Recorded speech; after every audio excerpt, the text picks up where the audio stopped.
If the alarm sounds, it's likely to be a real event. Please leave the building by the nearest safest exit, which is likely to be that door there, or the front door as we came in. Please go to assembly point G in the car park just outside the window and stay there until Mr. Brown says that it is safe to move.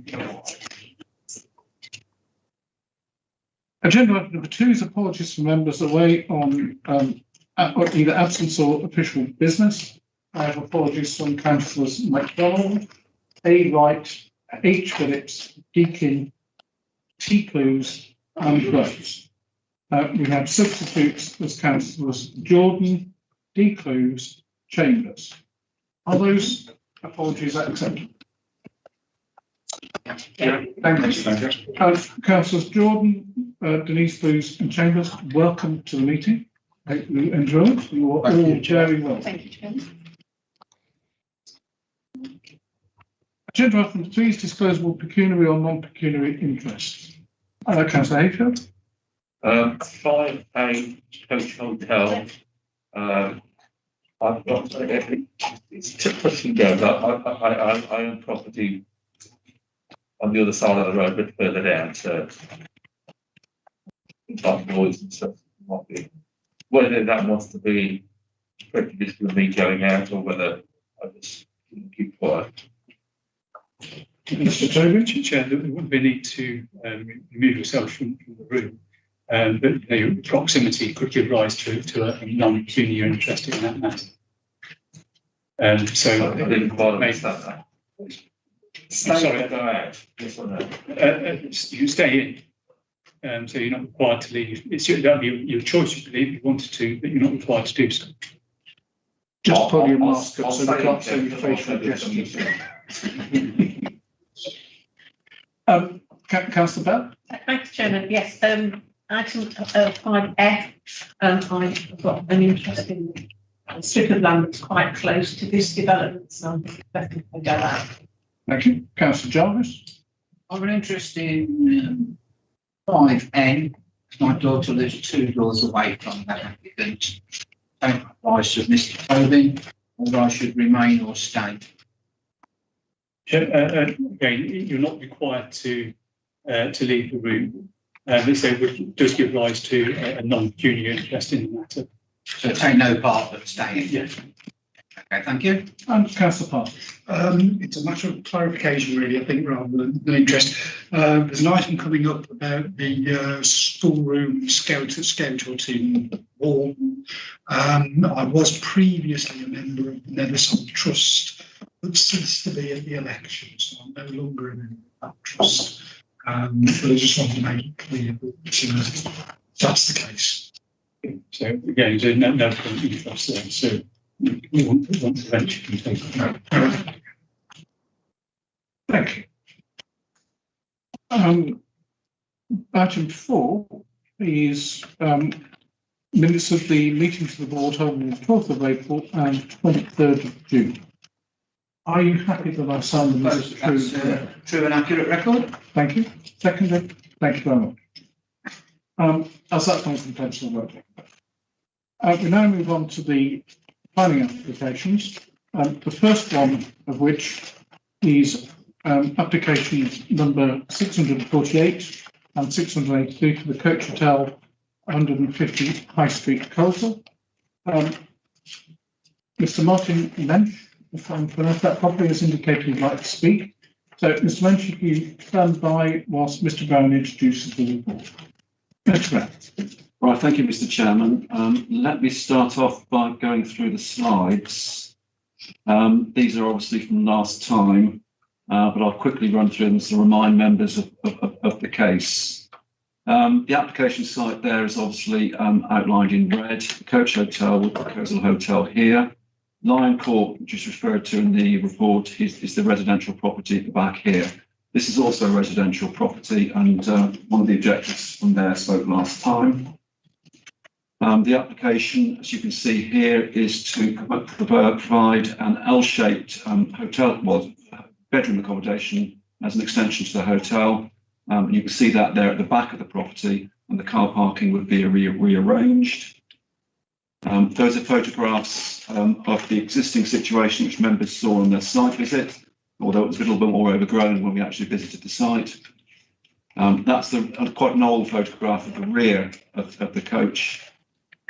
Again, a bit more detailed information on the actual 10 bedrooms which are being proposed. And then sketches here to show you the what it might look like. Brick, as you can see, 3.6 metres to its ridge. And you can see there it's slotted in at the back. And again, further illustrations of what this might look like.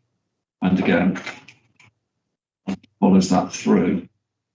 Okay, thank you, Mr. Chairman. That's just a run through of the slides. It was deferred last time, as members are aware, for two reasons. First of all, the site visit be undertaken, and that was done. And there's a note of that is attached to one of the appendices in the report for you. And secondly, there was concern about the car parking situation, and particularly the management of the car parking of the existing car park, if in fact planning permission is granted. As you can see from the report, Mr. Chairman, the applicant has provided a management system, and that's attached to Appendix C in your report. It's basically an APNR system, and that was explained to members who were on the site visit. Also in the report, Mr. Chairman, is a summary of the survey, car parking survey, that the applicant did in February 2020, and that was before lockdown. The first lockdown, which is important because it gives a situation there which was happening at that particular time. And the findings of that report are outlined in the bottom paragraph of page 5A1 to show you the profile of the car parking visits that made to the site. At the last time, Mr. Chairman, you will be, or members that were here will be aware that we had an objector speaking who spoke about the actual management and activity that had been going on in the coach hotel at that time. Those matters were referred to the licensing authority because those, in fact, are matters for the licensing legislation, not planning legislation.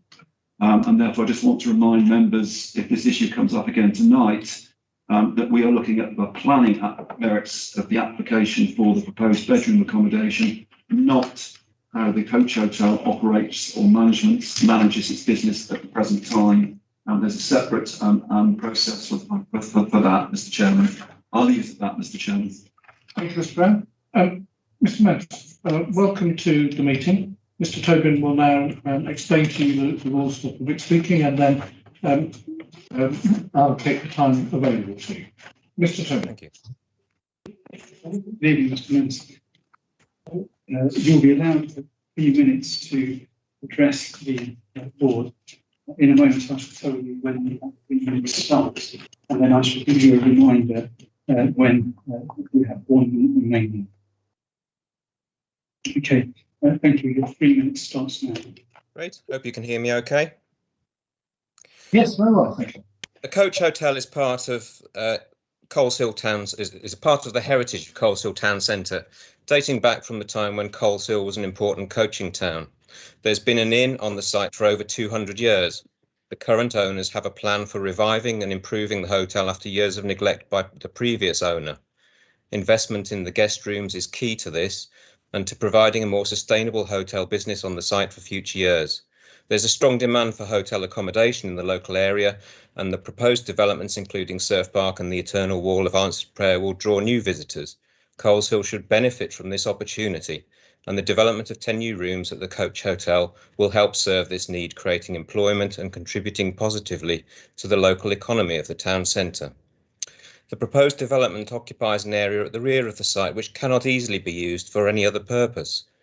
Members will have seen on their site visit that the unused garden area is close to newer houses which back onto the site, and it's currently fenced off in order to avoid creating nuisance to these neighbours. The development will comprise a quiet, planted courtyard with single-storey annex building designed in the style of a traditional stable block. The applicant has worked hard to achieve an appropriate design for this and to provide a building which is in keeping with the older listed buildings on the site and is sensitive to the adjacent conservation area. The new rooms will be modern and accessible for disabled people, more so than the current bedrooms in the older part of the hotel building. The new building will also provide a buffer zone between the neighbouring houses and the existing function room. The courtyard will be landscaped and gated to provide a peaceful private area associated with the new bedrooms. The existing parking area will be retained and improved. Parking spaces will be laid out with new white lining in place of the current worn out surfacing. An ANPR camera controlled parking system will be introduced and operated by an accredited professional parking management company. This will avoid unauthorised parking, which currently happens on the site, and ensure that the parking spaces are all available for hotel guests. A survey of guests pre-COVID demonstrated that a large proportion did not arrive by car, and it's anticipated that future guests will also take advantage of public transport options to the town centre. Information on a possible parking system which has been used with success at similar premises has been provided, and this can further be developed and agreed by condition. In summary, the proposal will support a long-established hotel use on the site, providing local jobs and inward investment. It provides development in a sustainable and accessible location in Coleshill Town Centre. It will make good use of part of the site which is currently a potential problem in a way that will protect the amenity of residential neighbours. It will be designed to provide an attractive, high-quality building with landscape which respects its setting and will make a positive contribution to the appearance of the site. The applicant hopes that you will be able to support the officer's recommendation in approving it. Thank you very much indeed. Thank you. Members, do you have any questions for our speaker?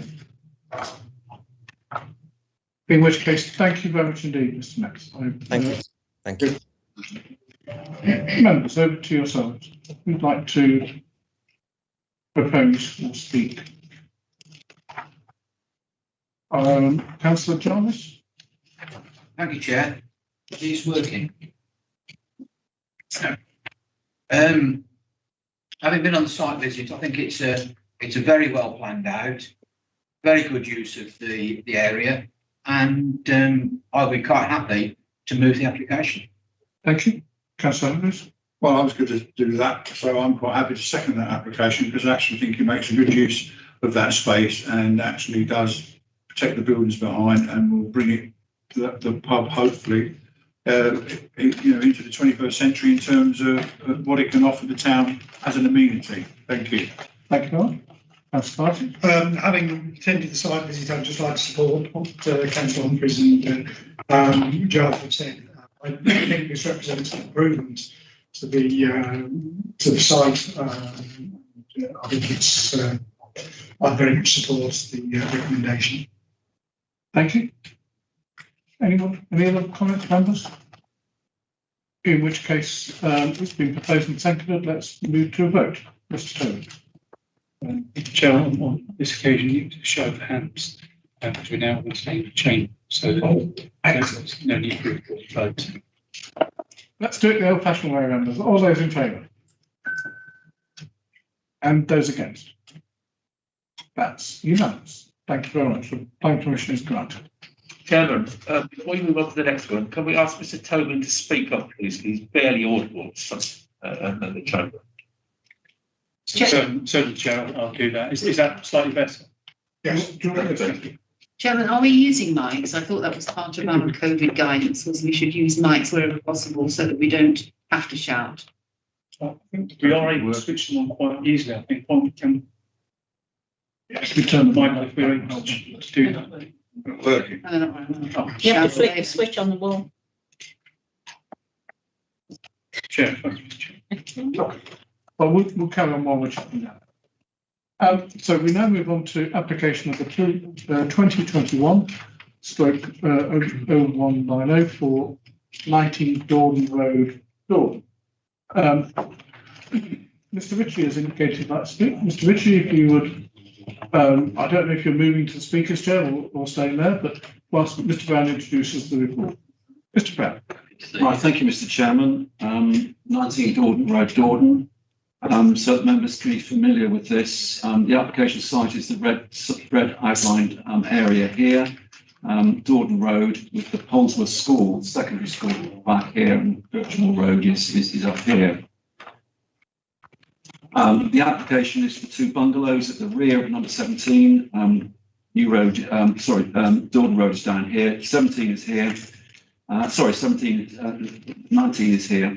And you can see that the access would be via an existing drive between these two particular properties, with 2 bungalows at the rear.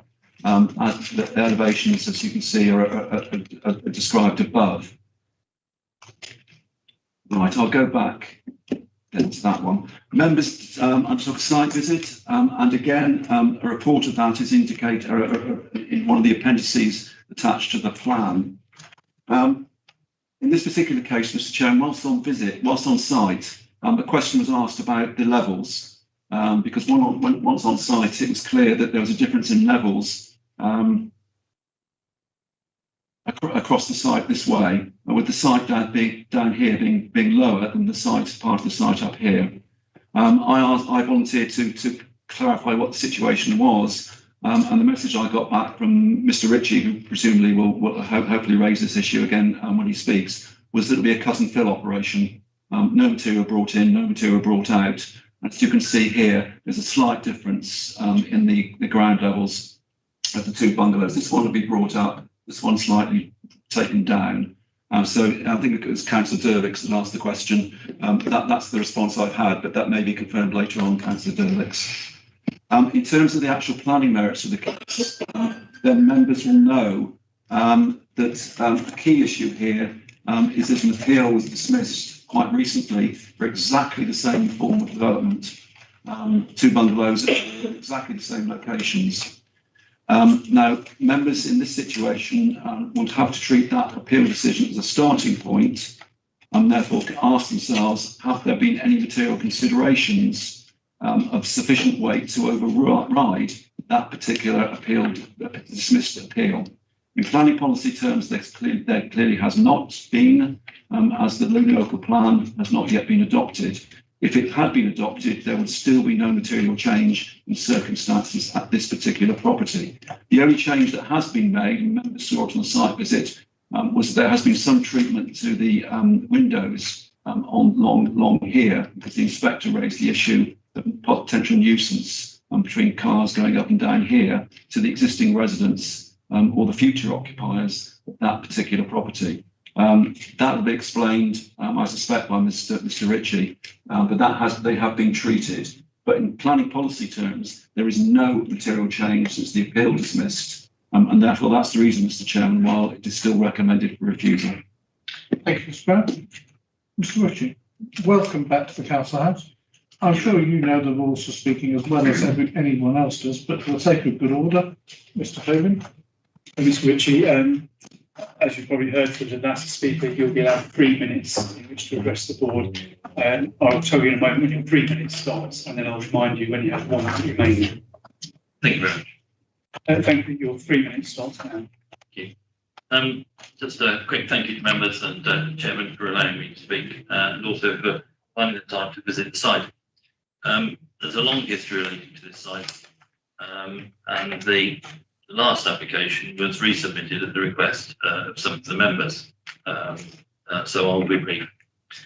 The appeal decision resulted in a dismissal and covered some technical issues, and predominantly the impact that the proposal would have on the character of the area. The technical issues, such as sound, etc., are resolvable, and an acoustic report was submitted confirming that there would not be any detrimental impact on neighbouring amenity. Turning to the issue of character, number 19 occupies a similar plot to its neighbours along Dordon Road. It is, however, significantly different to the other properties in that it also comprises what is effectively a small field behind the plot. The field is currently occupied by 2 substantial buildings and is screened on all 3 sides by mature vegetation. As such, this large area is itself an incongruous feature in the pattern of residential property that surrounds it.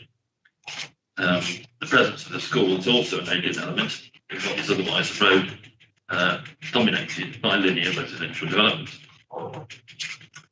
I've lived in the area for over 30 years, and I am myself not completely clear on what constitutes the specific character of this part of Dordon.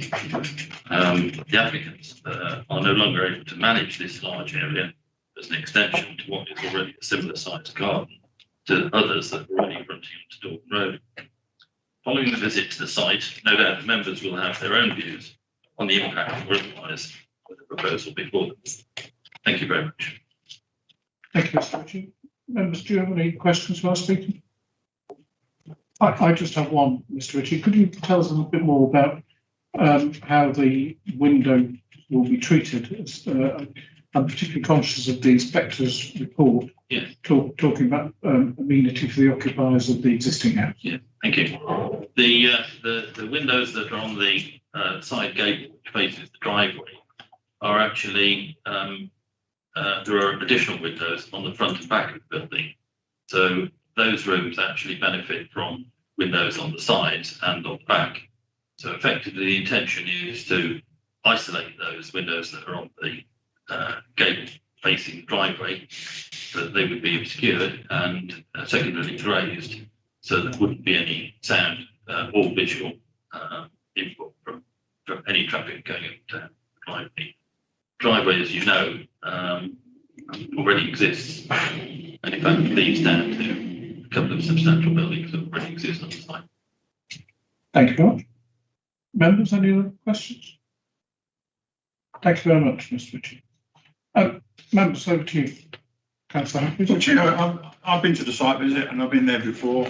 It goes back many years. It's changed quite a few times to try to do this. And as Mr. Ritchie has said, this is for the residents who live in that house now to actually look at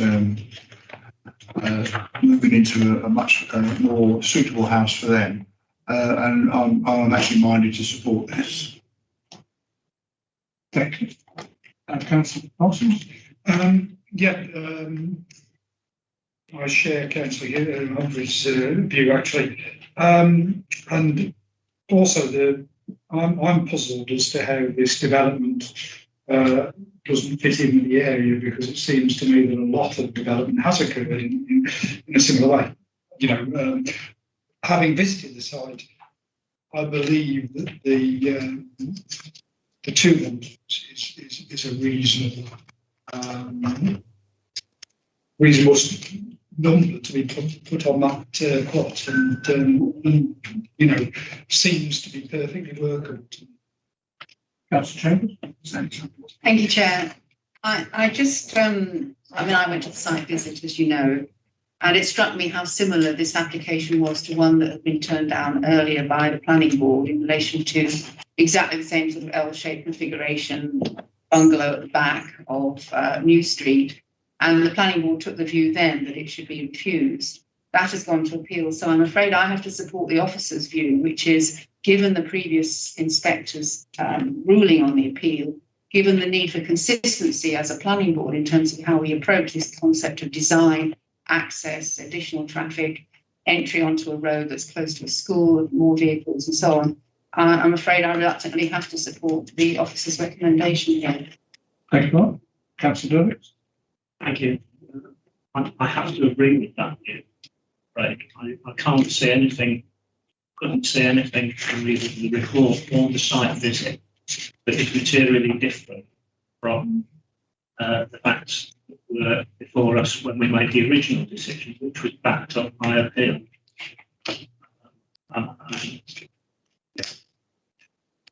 It hasn't changed really from that, so I can't see why we should be thinking of changing that decision now. Thank you. Councillor Hancock. I have to support Councillor Parsons and Humphries in their view. While I was on the site visit, I think they've took the windows seriously. I think they've took steps to make this a suitable development. So I would be minded to support it. Thank you. Councillor Humphries. Well, having heard what everybody said, I would like to propose flying in the face of what the officers are saying, and I would propose that we give consent subject to conditions to be agreed. Thank you. Is there a seconder? Second. Councillor Lees. Any other recommendation? Could I then just, through you, Chair, ask on what basis is this proposal any different in their view to the one that was refused and voted upon by this planning board for a very similar development behind New Street, in which there were buildings behind there were garages, and all the reasons that were given then surely similarly apply here. I'd like to know why planning board members think it's okay for this area in Polesworth, but it wasn't okay in Dorking. I'll certainly ask members a question, but I would always encourage everyone to take each application on its individual merits rather than compare it to others. But Councillor Humphries, do you have any? Well, I mean, if I remember the one in New Street, if I may, Chair, it was coming out to a far busier road and wasn't it relied on pieces of land that belonged to other people, if I remember rightly. I can't remember completely how that worked. Well, the difference with this, as far as I can see this, I remember this being sort of 4 houses, I remember, and then houses, and now it's 2 smaller bungalows. And for the family, and I think it's substantially different than that to actually consider giving consent. Any other comments or questions, members? In which case, we've had a proposal. Sorry, Mr. Brown, anything to add? Just thank you, Mr. Chairman. The point here, as you say, every application should be determined on its merits. So it's not necessarily a comparison with the New Street case. The comparison here is with the appeal dismissal. Board members should have to consider what is different between this and the case that was actually dismissed at appeal not so long ago. There is no difference apart from the windows that have been altered. The actual scale, the location is exactly the same, and the inspector said no to that particular development. I've heard nothing from the members tonight which would change me from the recommendation. It may be for the personal circumstances of the applicant are not relevant to this particular proposal. There is nothing changed in this proposal from the appeal dismissal. Thank you, Mr. Chairman. Thank you. Chair, Mr. Toby. there's 2 points here. The first is we have a recommendation in the report. Now, if there was to be an amendment to the recommendation, it had to be a vote on what that change would be first, and then a vote on the substantive recommendation. But the key thing here is, in any event, that case law indicates that where a decision is contemplated which goes against an officer's recommendation, that the reason should be given. So we need to state clearly what the difference is from a member's perspective on the view of the matters that are put forward in the report. So, and obviously that's fairly detailed. I don't want to put words in anybody's mouth, but there'd have to be some consideration of the way in which the relevant considerations should be perhaps differently interpreted. Can I be clear, Mr. Toby? No one's proposed a recommendation. Officers cannot propose a recommendation. Until a member proposes it has no effect. Members have proposed a recommendation. So I don't see how we need to consider printed recommendation or propose a change to it. Chair, the difficulty we have here is this was raised very briefly in a training session we had some weeks ago, that the standing orders are written with council in mind. So the reports that before council come a recommendation in, and then the standing orders say they apply to boards with necessary modifications. The problem we have is that the only motions that can be moved without notice are those which are listed in standing orders, which are in standing order number 9. And the only one that can fit if you apply those in order, so the standing orders that apply to council being adapted for board, is to amend a motion, and because otherwise you'd have to give notice in advance of the meeting of a motion to propose that consent was granted. Now, obviously, that can't be the case because you've not heard from speakers. Chairman, I've been a member of this committee for 20 years and I've never heard that before. Absolutely. Yeah. How can we make a decision till we've heard? I mean, that's just. We can't give a decision in advance. We're here to listen. No, that's the whole point. So if there's a recommendation in the report, that has to be considered, and then saying, well, we don't think that's the right recommendation, so we have to say that a different decision should be made, different from that, say why and on what grounds, and then vote on that. I think that's what No done. No. Ridiculous. Sorry. I mean, in all honesty, Mr. Toby, what members and I think I'm arguing is custom practice, which has happened for at least since I joined the council in 1987.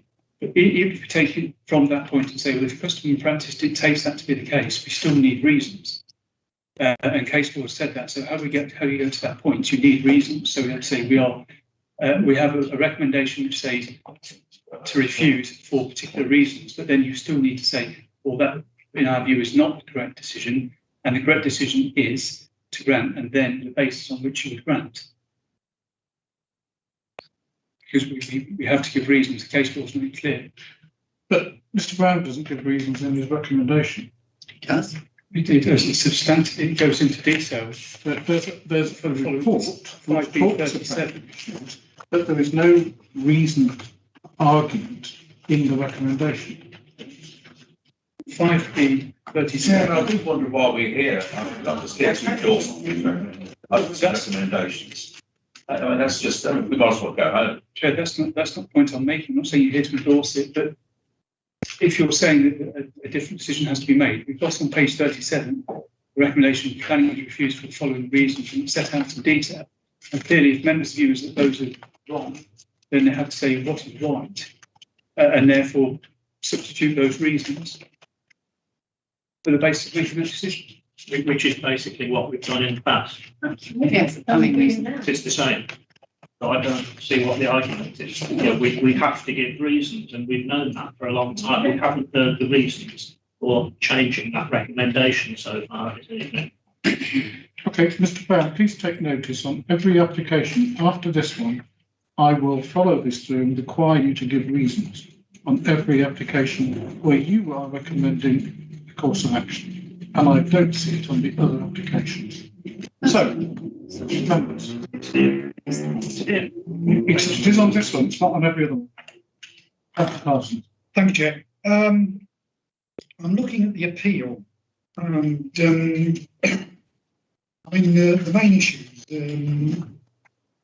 The main issue quoted here is the effect of the disturbance on the existing property, which would obviously affect only the residents of the in the property, or indeed, were they to sell it on, somebody who would be buying the property in the full knowledge that the access is there, and that doesn't seem to me to be a terribly tenable reason. Because if you don't like the thought of disturbance, you don't buy the property. The other point there is that, and again, it comes back to this character, the nature of the character of the area. I mean, this is a very large plot. There has been infilling on these areas. And I am totally confused as to how this actually contributes the nature of the area. It just doesn't seem to do it to me. 2 points on. Thank you, Chair. Chair, is there a fallback position here? There's two substantial buildings on there. Are those buildings able to be modified to become dwellings, or they're going back to industrial use? Mr. Brown? In that particular case, Mr. Chairman, I'd want to see a planning application to look at the impacts. But because the building is there, then clearly that will weigh in favour of us supporting a recommendation. However, to come back to the appeal decision, it was refused on decision on two grounds: living conditions and also character and appearance. Living conditions, as you say, has been addressed. It's the character and appearance which has not been addressed and cannot be addressed, because that has not changed. Paragraph 13 of the appeal decision is the actual crucial paragraph. That has not changed. It cannot change.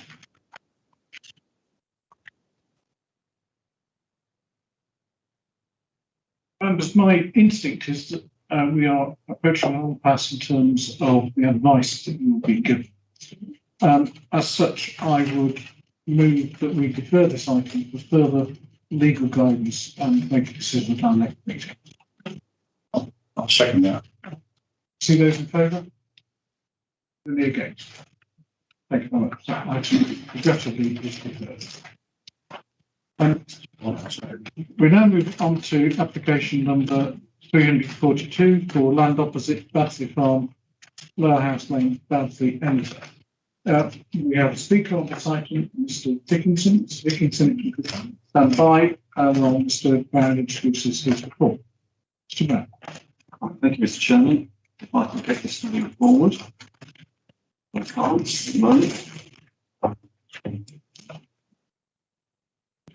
Chair, and inform that should know. Thanks. So members, I'm advised you can turn your microphones on when you speak. What's the point? Just gives me some help to see if I can move the slides on.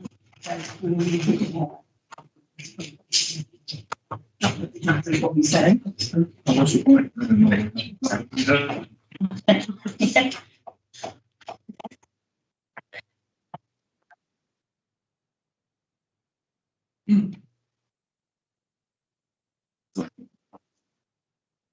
Right, sorry, Mr. Chairman. Right, again, site visit undertaken here some time ago, and just run through that in terms of what we're seeing in terms of the site. The site here consists of 3 fields, A, B, and C.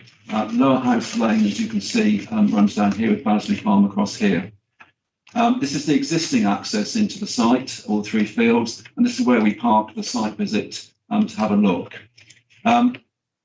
We then walk down inside the site to the point here, which is where the stables and menage are going to be. In terms of other reference points, then this is one of the objectors' houses. We went round there on the site visit and were able to look at the site looking this way. And the other objector is Stone Cottage, which is here. Whilst we were over at this particular site here, there was reference to the footpaths that cross the site. And below, you can see the footpaths marked out here. This is the house, the objector's house. This is where we park the cars. And this is the location of the stable block down here. So you can see AE60 is close by, and AE59 goes across the field, across B, and then comes out down here. In terms of stables, then clearly it's wooden stables, traditional as what you might expect in the area. And in terms of layout, this is probably the best one to look at. We were standing here. The access point, a new access point, is to be provided here on Lower House Lane. Stables down here, the parking area here, the menage here. And on this particular slide, then you can see that the access which was here was recommended to be here on behalf of the County Council's Highway Authority, because that gives you the best vision and far better vision than the existing access, which is here. Now, a couple of points, Mr. Chairman. Whilst we're on site, again, we looked at levels on the menage here, and clearly there is a slope here. And therefore, if the recommendation is to be taken through with the determination of approval, an additional condition, I would recommend, Mr. Chairman, in relation to we agree the levels of the menage, and many of the other matters which were raised by the objector are covered by conditions which are outlined in the report, Mr. Chairman. Thank you. Thanks, Mr. Brown. Mr. Dickinson, welcome to the meeting. Mr. Tobin will explain the way of speaking to you. Mr. Brown. Thank you, Mr. Dickinson. In a moment, you will be given 3 minutes in which to address the board. I shall tell you when your 3 minutes commences. I shall remind you when you have 1 minute remaining. Thank you. Your 3 minutes starts now. Hi, everybody. Just it's just a quick summary, isn't it, really, of what we want to do. As you can see from the plan permission justification statement, this is just a small-scale private development. It's my own horses. It's not for a commercial use. As said earlier, we have made several changes from last year from the original plans, that including a new access that was proposed by the Highways Authority to give us a much better vision. Also, we've made several changes from last year to help accommodate neighbouring properties, to stay within council guidelines, and to be sympathetic of the heritage impacts of neighbouring properties and the countryside. I think traffic was a big objection from the neighbours, and like I said, there's no added traffic from what there already is on there twice a day, once in the morning, once in the afternoon, and whether a stable building is there or not, I will still be there, the same amount. So with approval, there's not going to be added traffic onto the highways, and that's about it really. But it's just a very small scale stable yard. We've, done the design to try and keep within the heritage of the, the listed buildings around. And yeah, that's all I've got to say really. Everything else, has been covered in the justification statement and within the plan permission as well. Thank you, Mr. Wilkinson. Thank you very much. Any questions for our speaker? Councillor Chambers? Good evening. I'd like to ask you about the access for the public through the footpaths when this development, if this development goes ahead. I mean, as someone who walks some of these historic paths quite frequently, it just feels as though if there's no rerouting of these paths and the way in which you're proposing that actually I think 3 footpaths potentially affected, how do you envisage people accessing through what will be a much more intensively used in terms of your horses and liveries and so on? Thank you. Okay, yeah, so we're proposing to put the stables on field A. There isn't a footpath in that field. There's just a footpath in field B. Then that goes along some arable land to the top of field C. So the building won't actually be anywhere near the public footpaths. What will obviously be affected would be the paddocks that we would put in place. What I am wanting to do is round the perimeter of field B is put a post rail fence in so it's safe, for the horses, but 2 also for anybody that are wanting to use the footpaths. But like I said, where we're wanting to put the stables in field A, there isn't a footpath that goes into field A, it's just into field B. And then at the very top end of field C next to Stone Cottage. Field C will be left untouched, we'll just be using that for hay. Horses there may be horses there in the winter, but again, I will put a post rail boundary in at the end of field C, again, just to make sure that the horses are safe and that anybody using the footpaths are also safe. And yeah, like I said, field B would just be used for grazing, and yeah, a post rail perimeter would be put into that field to allow the walkers still to have use of the footpaths. Just for the avoidance of any doubt, Mr. Brown, could you identify again fields A, B and C? They're on the screen, Mr. Chairman, A, B and C, and also the footpath plan below. Field A, which is this field here, which I'm showing you now, the stables would be down here. So they won't be, in fact, affected from large down here. So they won't be affected by footpath AE60. AE60 and AE59 go through field B, which Mr. Dickinson has referred to, and as a minor crossing of field C up here. But the major development is down here, which is not affected by the 2 footpaths. Thank you very much. Councillor Chambers. Thank you. Any other questions? Councillor Close. Good evening. You said this was for personal use. Could you just tell me how many horses will be on site, please? There are. I think there's six there currently. 6 or 7. So I have 3 brood mares and 1 of my own competition horses. And I tend to breed between 2 and 3 foals a year, and they tend to stay on their mothers for 6 months. But the only permanent horses that would be there would be my few brood mares, 2 or 3 brood mares, and then 2 or 3 of my competition horses. But again, it's just for private use. I won't be having any liveries or any of the horses on the property. It's just my own horses. Lovely, thank you. No worries. Members, any other questions? In which case, thank you very much, Mr. Dickinson. Thank you very much. Members, how would you like to progress? Councillor Bell?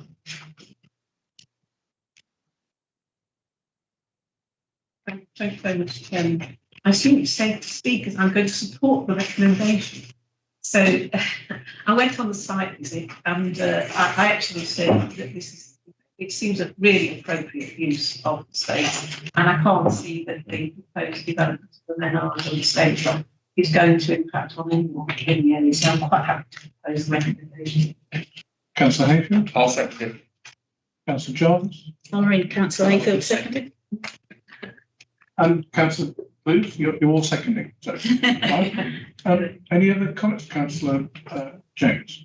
Yes, thank you, Chairman. I do support the application and the recommendation. I'm just a little concerned that the planning conditions that are set out here do not require the footpaths to be maintained and access to be protected. And I wonder, I don't know whether those come under planning conditions, but it does seem to me that planning conditions need to reflect that commitment and the promise to ensure that those footpaths do not get closed off.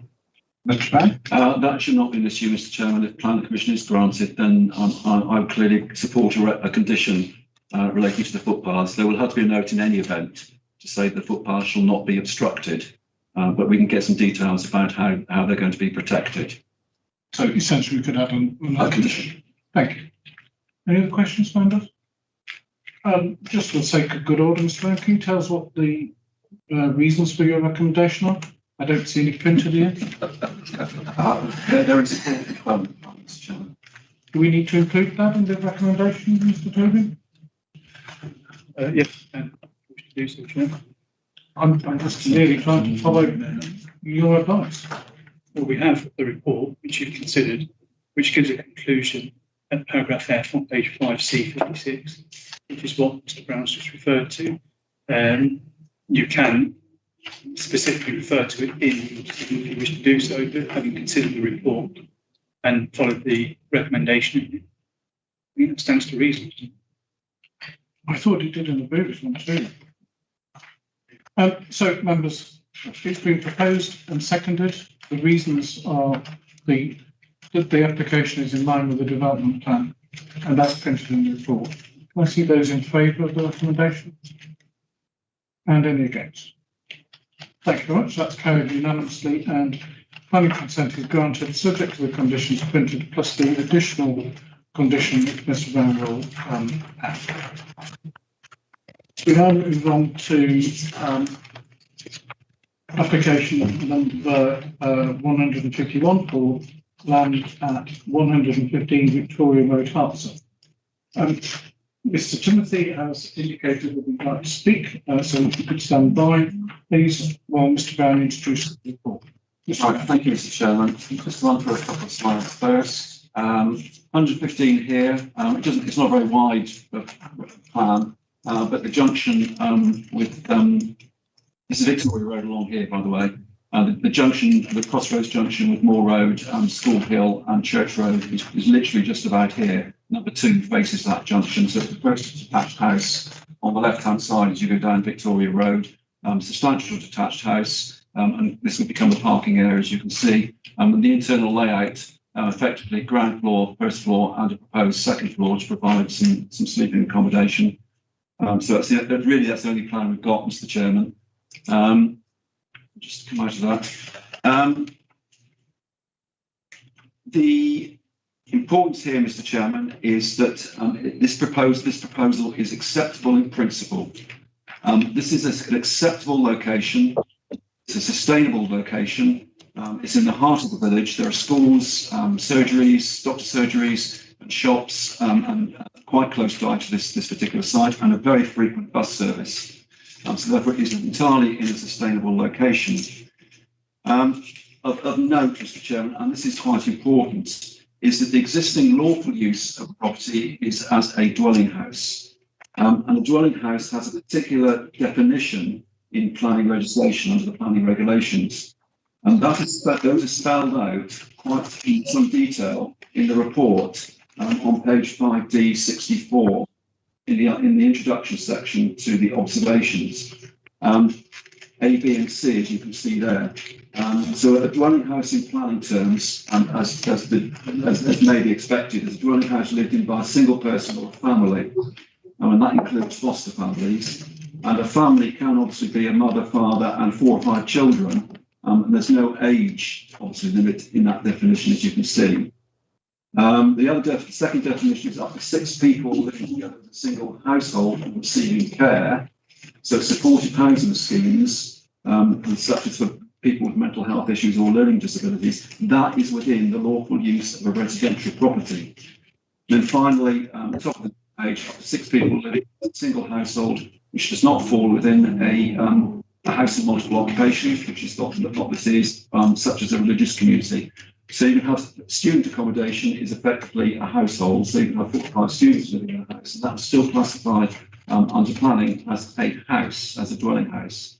So therefore, what you have to consider here is what are the differences in impacts from the proposed use to what could be an impact under any of those three particular scenarios under the lawful use. The concerns and impacts are identified by objectors, but they could be very, very similar to the impacts that would arise from A, B and C in that report. The question that you've got to ask is, are they so dissimilar? And have you got evidence that they are so dissimilar to cause adverse impacts? If they are, then this application should be refused. What I'm saying here, Mr. Chairman, I do not believe they are.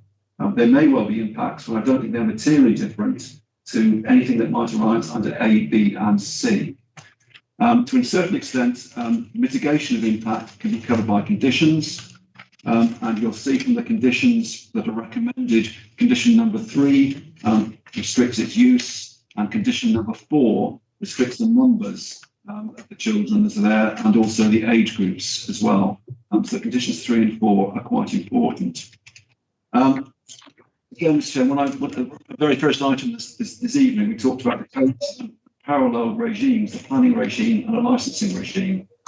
There's a planning regime and there's also the Ofsted regime.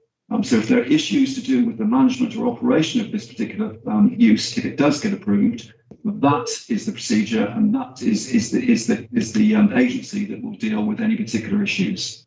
Thank you, Mr. Chairman. Thank you, Mr. Mayor. My apologies, members. I mentioned Mr. Timothy as the speaker.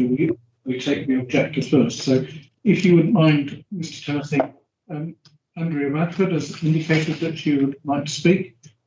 Ms. Radford, welcome to the meeting. Mr. Tobin will call you.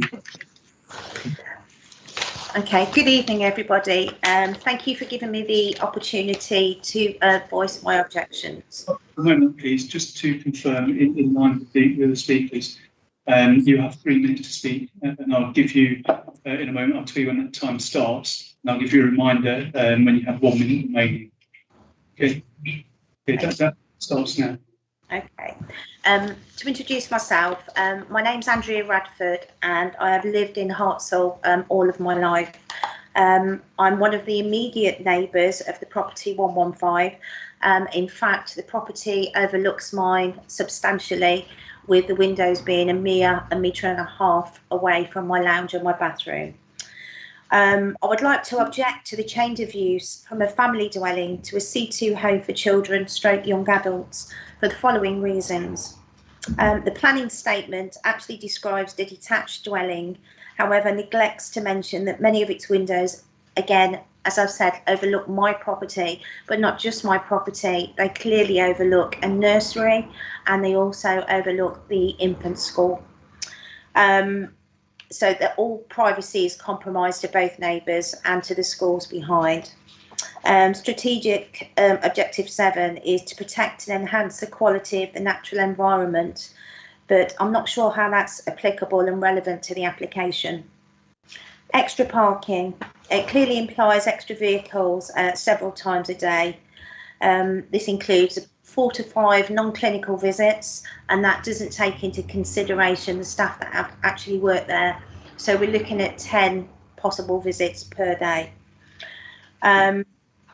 Again, this means it's more of a business than a family dwelling as described. Okay, this is already a busy road and will put increased pressure on the facilities in the area. We are having a medical centre built just around the corner, so there's building work presently going on there, and it's already leading to delays, school times in the morning. I appreciate that the highways have visited the area, however they did so not at peak times. I would also say, I know there's a need for this type of setting. I'm a clinical person myself and I do understand and appreciate that fact.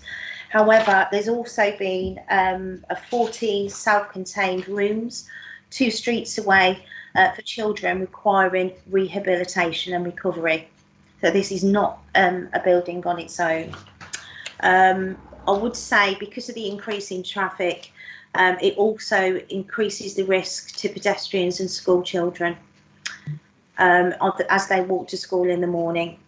Planning considerations, enabling special in housing need. Again, as I say, next to a busy junction and an extremely busy residential street. It's proposed that staff and residents live as one household, not unlike a family. However, it's a business. The adults have no relation to the children whatsoever. It clearly states that the children may be there for 3 months or up to 3 to 4 years. Also, as well, it says there's going to be two day rooms. If there's going to be 3 to 4 children, why are 2 day rooms required? I don't quite understand. Thank you very much. Members, do you have any questions for our speaker? Councillor. Okay, just I have a question for Mr. Tobin.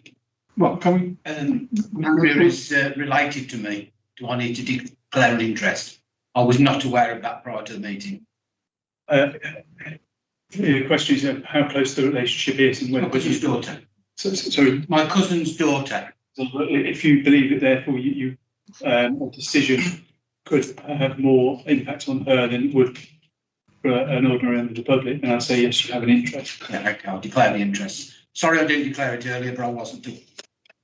Thank you, Councillor. Councillor. Oh, yeah, sorry. Just a quick question. You said about an issue about the windows overlooking your property. They would overlook your property and the nursery, even if that was a family living in the home. So I'm a little bit, I just want to know why that would be an issue with this setting, even though it would still be the same no matter who was living in. That's fine. I perfectly understand your question. I do agree why you brought up that point. It is a valid point. However, if the residents of the property next door are in a recovery period, so they've got aggressive and challenging behaviour, their views into my property and their behaviour would not be the same as the elderly person that lived there before. Okay, they're not allowed to have any visits from their family at all, and this could include individuals from a local setting. Rainsbrook, have you heard of it at all? So it could be individuals that are coming from Rainsbrook and they are in the recovery period. So I really don't think it's an appropriate environment at all. You know, the other thing is, when looking at the history of Horizon Care, they've not exactly been transparent with the local community. We've not had the opportunity to speak to Horizon Care and ask questions. Their proposal changes. It changes from up to 4 children, then it says a maximum of 3, and it also states up to the age of 17. But if a child is classed as vulnerable, they can actually stay there until the age of 24. No. Thank you. Members, any other questions? Traffic. Councillor Hancock. So on the other part, because I'm quite interested in the traffic, again, I find that hard because if you look at, if say somebody lived in that house, 2 mom, dad and 5 children, all at the age of 17, there could be 7, 8 cars in that dwelling. You're going in and out at all different times of the day. Again, I understand that there may be more visits to this place, but I struggle to understand why traffic would be a major issue in this point. Can I just say, have you been on this street at peak times? Have you been here at all to see how unsafe the road is? I haven't, but looking at the planning, I have to look at it as a dwelling. So what I'm trying to say is that if a family moved in there and we take hypothetically, they could have up to 7 cars, what would be the difference for your objection in this point if it was a care home of children with the same amount of cars? I'll take that on board. I'll fully take that on board. But I do appreciate, I mean, there has been a large family living there prior. It wasn't just the elderly lady. There were 3 children, 2 parents, all of whom worked. And obviously they had visitors as well. But I do say there wasn't 10 cars coming and going at all times of the day and extra visits from social services. Okay. Thank you. Any other questions, members? In which case, thank you very much, Ms. Bradford. Thank you. Thank you. Our next speaker is Mr. Timothy. Mr. Timothy, welcome to the meeting. As before, Mr. Tobin will explain the routine for you. Thank you, Mr. Timothy. In common with the other speakers tonight, you'll be given 3 minutes in which to address the meeting. I shall tell you when your 3 minutes starts, and then I shall tell you when you have 1 minute remaining, and then I shall tell you at the end of that time. Your 3 minutes starts now. Thank you, Chairman and members of the board. Good afternoon. Dealing with the comments made by Miss Radford, first of all, the impact of the development on privacy. This is a 6-bedroom house having 4 bedrooms at the first floor and 2 bedrooms within the roof space. The proposed use of this property can be introduced without the need for any extension to the property or any alteration to the external appearance of the building. There is no requirement to add any additional windows, and as a consequence there would be no greater impact upon the living conditions of any surrounding property than would be the case in its present lawful residential use. The character and nature of the proposed use would not be materially different from that of the existing use of the property as a single dwelling house. And you will note that it is my submission that there will be no adverse impact upon the living conditions of surrounding residential properties. You will note that we have no objection from environmental health to this application. In relation to traffic, the application site has an acceptable means of access and can provide car parking to serve the requirements of the proposed development. There is a minimum of 4 vehicles that can already be parked within the front of the property. The access arrangements from Victoria Road will not be changed. It is unlikely that the level of visitors to the premises would vary significantly from that arising from the social and domestic activity of any normal dwelling house, and information submitted with the application to justify that point. Therefore, the proposal will not be detrimental to the highway network, and I would refer you to your officer's report that indicates that there is no objection from the highway authority.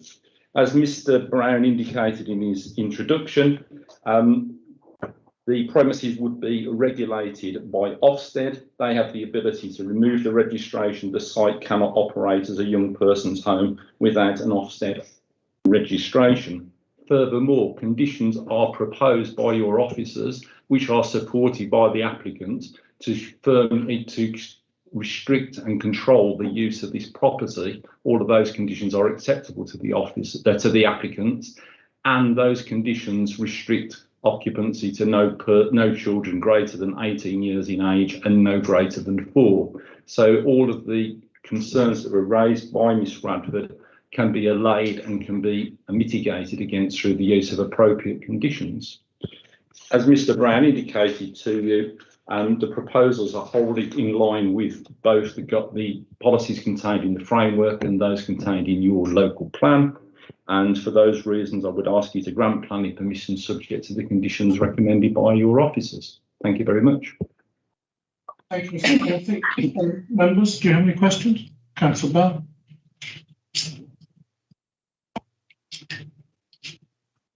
Thank you very much. I've actually got 4 questions. I'll ask them all and then come back if that's all right.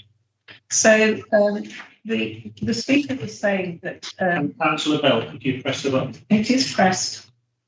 Sorry, can you not hear me? I'm down there. I'll speak up, Neil. Thank you. So the speaker was saying she was concerned in case there was inappropriate, possibly aggressive behaviour, and that there may be, for example, youngsters from Rainsbrook or similar institutions cited there. And I just wanted you to comment on that in terms of your experience from other sites and what you how you would respond to that. So that's the first thing. You're happy for me to go on? Shall I deal with them in each in turn? That way, I might not have forgotten what the first question was when we get to the end. Okay. Yeah. So Okay. dealing with that first point, the proposal is for a maximum of 4 young persons up to a maximum age of 17. There will be 3 staff, 2 by night, 3 by day. So there is a close and there is a high level of supervision. And as I indicated in my presentation, the property is regulated by Ofsted, so there remains a strict level of control over the operation of the site. I also note that the police were consulted on this application and they have raised no objections. Thank you. And it's sort of closely related to that question is, are you anticipating these youngsters will go to the local schools? There are 3 schools, or 2 actually, within the age group that you're concerned about. And again, would you anticipate, if that's the case, any issues there? Well, the young people who will live at the property, the intention is that with the staff, they will live as normal a life as possible, close to living as a family as they possibly can. In terms of education, the young people could attend local schools. They might attend independent schools or specialist educational resources, dependent on the individual circumstances of the children involved, the young persons involved. I do not anticipate any issues arising if they were to attend the local schools in the close vicinity of this site. Thank you. And again, about the car parking, you said that there's car parking for 4 cars. I am familiar with this site. You could possibly get more cars on that site. Is it likely that you would do that? Parking on the road? No, I don't think that there will be no more, as I said earlier, there'll be no more than 3 staff present at any one time. There'll be 4 car parking spaces. There is 4 car parking spaces and room for those vehicles to manoeuvre such that they can enter and leave the site in a forward gear. I don't think there'll be any requirement for them any more than 4 vehicles on that site, particularly having regard to the fact that the site's located on a bus route and some members of staff may arrive and may leave by bus. Thank you. And finally from me, should this application be approved, there has been comments from the community that there's been very little liaison with your organisation and them. Would you be willing to set up sort of a liaison group where if there are any issues, they can be ironed out with the community?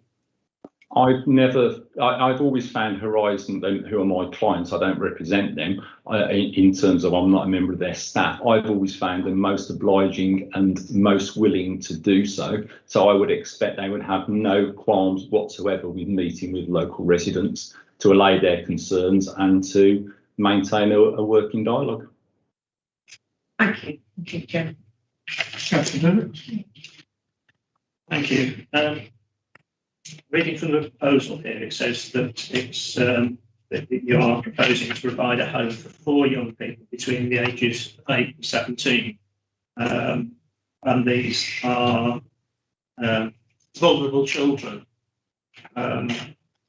Legislation elsewhere says that we have to provide for these children, some of them up to the age of 25. How would you see? How would you deal with the situation arising when you've got a 17-year-old to give them continuity, which is actually required? Well, would a top at 17, or how would that be dealt with? Well, first and foremost, the conditions that are proposed by your officers were put forward by us. At the age of 18, they could not continue to live at this property. Horizon have got plenty of properties throughout the country which they would be able to provide for continued care elsewhere.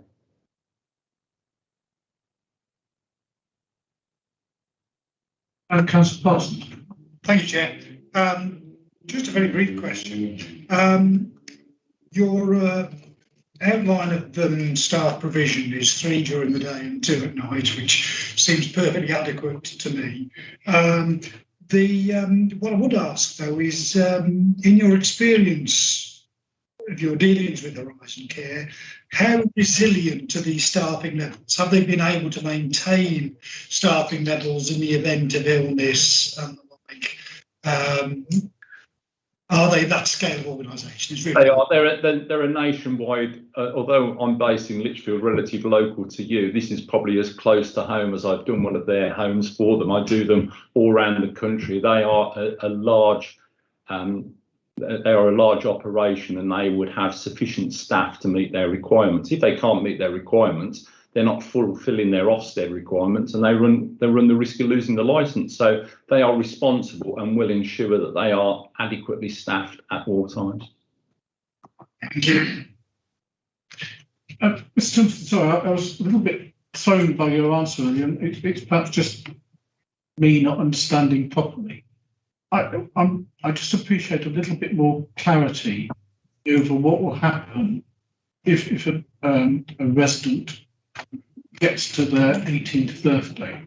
Are you saying at that point they would move, or or that you'd manage that process with regard to who becomes a resident? Well, we have proposed a condition that requires the resident, the young person living at that property, will only be within the age range of 8 to 17. By the time they reach their 18th birthday, they will have been moved to other accommodation elsewhere through the initiatives that Horizon operate. Thank you. And so just operating entirely as a layperson, could you explain a little more to me what therapeutic support means in the context of this application? They've got in-house Horizon employ people who can provide care and alternative methods of care to children to help with their behavioural problems. I'm a humble town planner, not a care provider, but I've been asked this question before, and it's Horizon employ specialists in provision of education and care to children, and it's the alternative methods to those that are available through the conventional means. Thank you. Members, any Councillor Lees? I've got a bit of concern about the age of these children. If there's 4 17-year-olds put into a home and they're all unruly, what sort of problems are they going to cause? And are 2 carers going to be able to control 4 children like that? We all know what 17-year-olds are like. As the father of 4 boys who are now well into their 20s, I can well experience what 4 17-year-olds are like. I have no doubt that the level of care and supervision that's provided by Horizon would be sufficient to deal with that eventuality. It is not a problem that has arisen elsewhere. Any other questions, members? Okay, thank you very much, Mr. Timothy. Thank you. Members, over to yourselves. Councillor Parsons. Chair, I can see no planning reasons for not granting this application, so I will propose we grant this application. Councillor Hayfield. Yes, Chairman, I'll second that. I'm convinced by the report and what I've heard. I've also in the years experienced several applications for these sort of dwellings, 2 in Forlongley and there's one up in Shustoke, and I've attended public meetings full of angry residents jumping up and down saying how the world is going to change as a consequence. And actually, I don't think any of them have generated a single complaint. So that's not judging what's here, but just my experience of these sorts of things is there's a lot of fear about what the consequences might be. In practice, they've gone very smoothly. And I have no reason to think that this would operate similarly. So I'll second the recommendation. Thank you very much. Councillor Bell. Thank you. Just before I say what I was going to say, Mr. Brown, just to be crystal clear, if this organisation wanted to increase the age range or the numbers, they would need another planning application. Is that correct? They could either submit a fresh planning application or they could seek to vary the condition, yes. Right.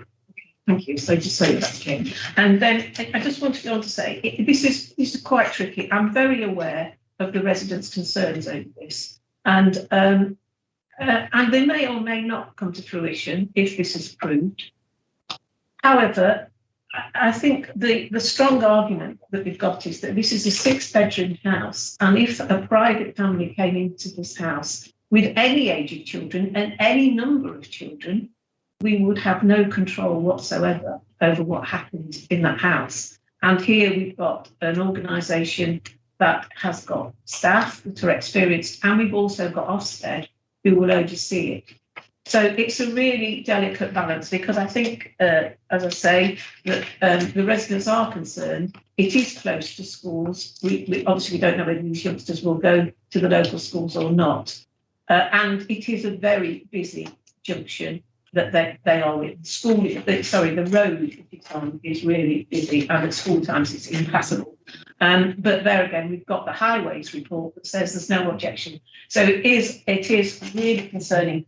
What I would say, and for me, it's a really delicate balance, but if it is approved, I would ask that this liaison committee is formed. So if there are any issues, the residents can in fact speak to the company and get this resolved. Thank you. Members, any other questions? Mr. Brown, I just have a question as far as the Highways Agency comments are concerned. It says no objection subject to conditions. Is that solely condition 5, or is there something else? Oh, no, it's solely condition 5. It wouldn't be any more. It's the look at condition 5. Yeah, it's condition 5, Mr. Chairman, and they would also support the condition relating to numbers as well. Thank you, George. Councillor Dillon. Is council now making that a recommendation? That's been recommended and seconded. That's already right. Okay. Just wanted to check that was included in that. So we've had a proposal to grant consent as printed in the programme, which has been seconded. I haven't heard any other recommendations. So can I see those in favour of granting consent? And those against? Thank you, members. By majority, planning consent is granted. We now move on to application number 483 for 1 Morgan Close, New Arley. We have no speakers on this application. Mr. Brown, would you like to introduce the report? Thank you, Mr. Chairman. I'll run through the slides because it's probably the easiest thing to do here. The photograph at the top shows the open space. It's quite a large area, as you can see, which is now fenced off, grassed area here. This was the hard standing, an area that was concerning because vehicles were parked here, and the actual property is just off the photograph. But if you look at the other way around on the plan below, the fence you can see, the hard standing, which is the shaded area, and number 1 is down there. Moving on, and again, this is the access onto Gun Hill from the original approval of the estate here. You can see that it should have been landscaped, but certainly it was to be kept open. And as you can see, Mr. Chairman, the application has come in as a result of enforcement activity. And you can see that the application is therefore partly retrospective. Our view is that there is an immediate issue here, and that's strong enough to recommend refusal, Mr. Chairman. Thank you, Mr. Brown. Members, any comments or questions? Would anyone like to? Councillor Hickle? I know the area quite well. I understand the reasons for refusal. And I'll move the 2 recommendations, both refusal and enforcement. Thank you, Councillor Kirby. Thank you. I was going to second it. I mean, there's a lot of from the Arley councillors that fed into our discussions, and certainly is obviously concern about and much support for the recommendations. Thank you. Members, anyone? In which case it's been proposed and seconded for refusal. Can I see those in favour? And any against? That's unanimous. Thank you. Permission is refused. We move on to applications number 32 and 33 for land adjacent to Common Farm and the Common. Mr. Brown. Right, thank you, Mr. Chairman. I'll run through the slides because they're probably some of the easiest things to do here, and I'll forgive the amateurish slides, but we've got the situation here. Annesley Common is along the bottom here. The Moorwood Estate in Hartsell is here, the actual Moorwood to the north here. The Annesley Common goes into Coleshill Road and the junction of School Hill down here. This is the Larches. a recently developed cul-de-sac of 75 units. And the first application site is this one here, 0032, which you can see I'm showing you on the screen here. The back of Annesley Common, the Annesley Common properties here. The former rail embankment is along here. As you can see, it stretches almost along the complete length of that. The 3 oak trees, which are referred to in the report, are shown here. And the Barpool Brook comes down here. Eventually, as you can see down there, it goes under the Coleshill Road and into Nuneaton's area and extends further northwest, as you can see there. So the first application site is 0032. And that's the application for a detailed application for 77 dwellings. Number 33, I'll use the rectangular line here, is this fellow here. Further up from 32, as you can see, access would be off Thorncliffe Way.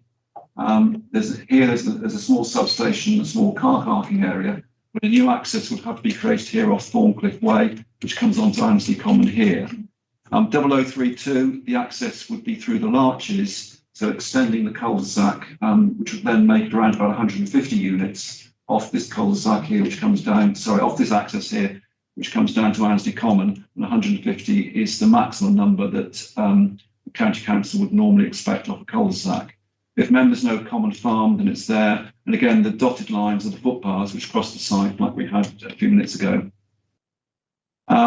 This is the detailed application for the 77. The access, as I said, through the Larches from down here. It's part of the railway embankment would have to be removed, as you can see here, and then the cul-de-sac basically extended through with the trees and the protected area around their roots retained here, as you can see on the site plan. And then this is the drainage, surface water drainage area, which effectively is a depression, which would be filled in terms of when there's excessive rainfall. The drainage would come, surface water would drain into here, and then through a hydro break, it would go into the Barpool Brook here, so it wouldn't all flow into the Barpool Brook at the same time. And then in terms of elevations, these are the only elevations that we've received so far. But you can see there's the street elevations, which are not that different to actually which are at the Larches at the present time. And again, and just a bit larger plan showing 33, the outline application for 150 odd houses and sole access off Thorncliffe Way.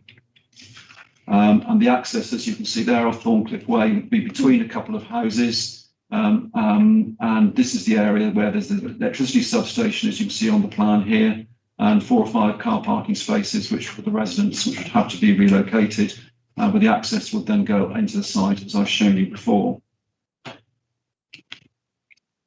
Coming back to the report, Mr. Chairman, quite swiftly, you will know from the report that this, in fact, is 2/3, if I can put it that way, of a larger reserved housing site in the emerging plan. It's not an allocated site, it's a reserved housing site. And the policy in the emerging plan asks for several conditions or several matters to be addressed before the application might be considered for approval. In other words, its reservation has to be, its reservation to be brought forward as an allocation. And the recommendation actually explains that in B. The applicant so far hasn't fully explained or outlined why he feels that it should be delivered now rather than as a reserved housing site. Mr. Chairman, as this has got some way to go, and several of the consultations have not yet come back, particularly highways, which is not surprising given the difficulties that there are in Hartshill and that area. I'm recommending that we do a site visit, Mr. Chairman. It's quite a large site, it's a reserved site. And therefore, I think it ought to be considered actually looking at inspecting the site first before a determination is made. Thank you, Mr. Brown. Councillor Parsons. Yeah, I'd like to propose that we accept Sabrina's recommendations. This is obviously a large development. It's going to have a large impact on them. Certainly warrants a visit and look at the conditions there. So I would propose that we accept the recommendations. Councillor Dick. Thank you. Councillor John. I'll second that proposal. Thank you. Mr. Brown, I have some degree of curiosity over the middle paragraph on page 589. I understand what you're saying in the report. What's going through my head really is the comment about there being no adverse and demonstrable adverse impacts in doing so. And you then go on to talk about the preconditions, and essentially, I think the report is saying if the forecast land supply in the borough falls lower than 5.5 years worth of new housing, then the condition is satisfied. My question is rather more. We haven't yet adopted the new plan. We have a whole raft of allocated sites as well as the reserve sites. Is there not demonstrable harm or a demonstrable adverse impact by the very nature of considering the reserve site before we've had an opportunity to consider the allocated sites? If the only measure is 5.5 years worth of supply, surely that questions the whole nature of the allocation of sites. The paragraph also says, Mr. Chairman, that there's a second condition, and the second is an access infrastructure and flooding impacts that will be addressed. So that would address the technical detail, the impacts that may well be caused by those particular features. And that's what I mean by demonstrable adverse impacts. The very fact that it's included in the emerging plan means that in principle, it's a site that could go for housing. So the principle is, if I can put it bluntly, is half accepted.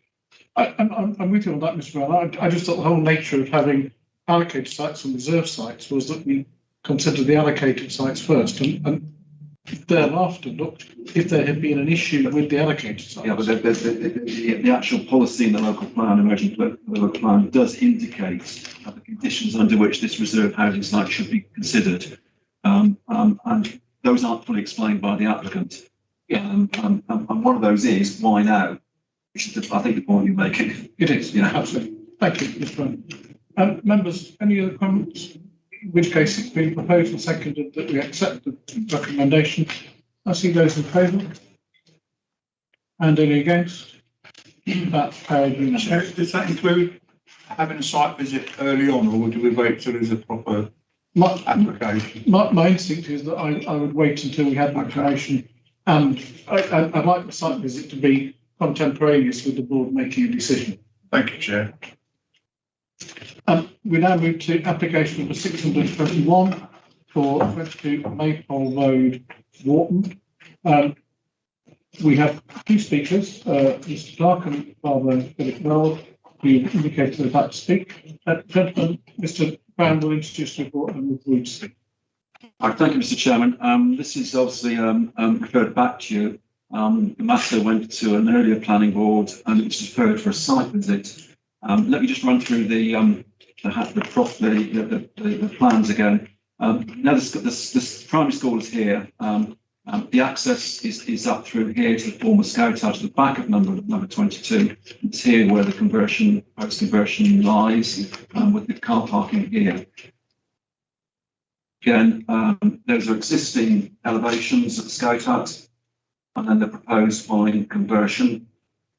And as I said, Mr. Chairman, the whole purpose of the board's deferral was to look at visibility, particularly on the left-hand side. Members that have visited the site would have seen that from themselves, but for those that haven't, then the measure here is 2.4 metres back, because that's that's the distance back you have to be from the carriageway when you're looking at visibility. And to the right is this you can see is much greater than the issue to the left, and the issue to the left is the wall here, which you can see there. As you can see, the previous report, Mr. Chairman, explained why the recommendation was made the way it was. Members felt there should be greater weight given to the county council's view and the lack of visibility for road safety reasons, which is why the matter was deferred for a site visit. Thank you, Mr. Brown. Paul Philip, welcome back to the council now. Could I just ask before I pass you over to Mr. Tobin, is it your intention to speak assisted by Mr. Clark, or are you sharing these? Just me. I'm sure you are more than up to the task. Thank you. Mr. Tobin.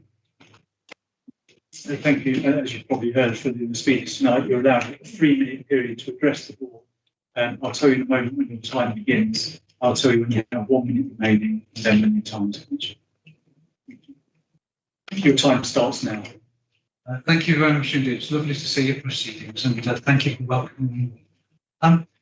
The hat that I'm wearing, of course, is as the chairman of the Nethersole Trust that's putting forward this application. And really, I wanted to simply thank the officers and everyone for the help that has been given for this application. I also wanted to say that this is the final bit of a jigsaw as regards the Nethersole Trust. We had a lot of properties that we historically had inherited, which we were trying to sort of sort out and utilise. We've got the 2 properties in Polesford, the Nethersole Centre, and also the old school site. The communities, I think, are proud. And I think that this proposal actually will enable this disused site to actually become pride in its locality in as well. We looked for searchable alternatives for this site, which would have included, utilising the buildings as they are. Didn't find anything, and we've now come to the point where this seems to be the best solution, to have 2 dwellings, and that the income for that will ultimately contribute to the charities. There is the highway issue, and we've heard about that. And I need to make 2 points. Now, they've written this down for me because I'm no expert on this. But the first point is, I think, quite evident. And it says, the existing authorised use of the buildings or an alternative commercial use, which wouldn't require the benefit of planning permission, would generate far more traffic movement using the existing established access than this proposal for 2 dwellings. And the second one, following discussions with your officers, we are proposing significant access improvements which wouldn't happen if the scheme doesn't proceed, namely the widening of the access width to 5 metres to allow for 2-way traffic movement and the repositioning to a better position. I think I'm grateful to you. I'm grateful to those who visited and have seen this on the ground. So the trustees asked the members, please grant planning permission subject to the conditions as recommended by the officers. Thank you, Alan. Chancellor, I just have one question before I ask the rest of the board to speak. By the existing commercial use, do you mean the scat also? Does your guidance mean the scat, or is there another commercial use you have in mind? There is there's the nursery uses the same entrance, and I guess that the nursery is a commercial use. And was the building originally constructed as a scout hut, or was it used as a... No, it isn't. It was originally part of the school that was constructed, I think, in about the 1860s, which includes the house right at the front, which is actually part of the property. It's got a party wall, in which we do have a tenant already. Thank you, Alan. Chair, I've just realised that my wife's a trustee of the Enhancement, so I'll have to withdraw either from the room or sit here on my hands. Mr. Tobin? You don't have to withdraw the option to participate. Very clever, a father figure captured the wife.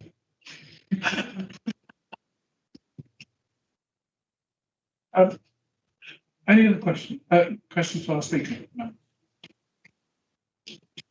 In which case, thank you very much. So without Councillor Humphreys, who would like to speak on this application? Councillor? Yeah, I've visited this site quite a few times.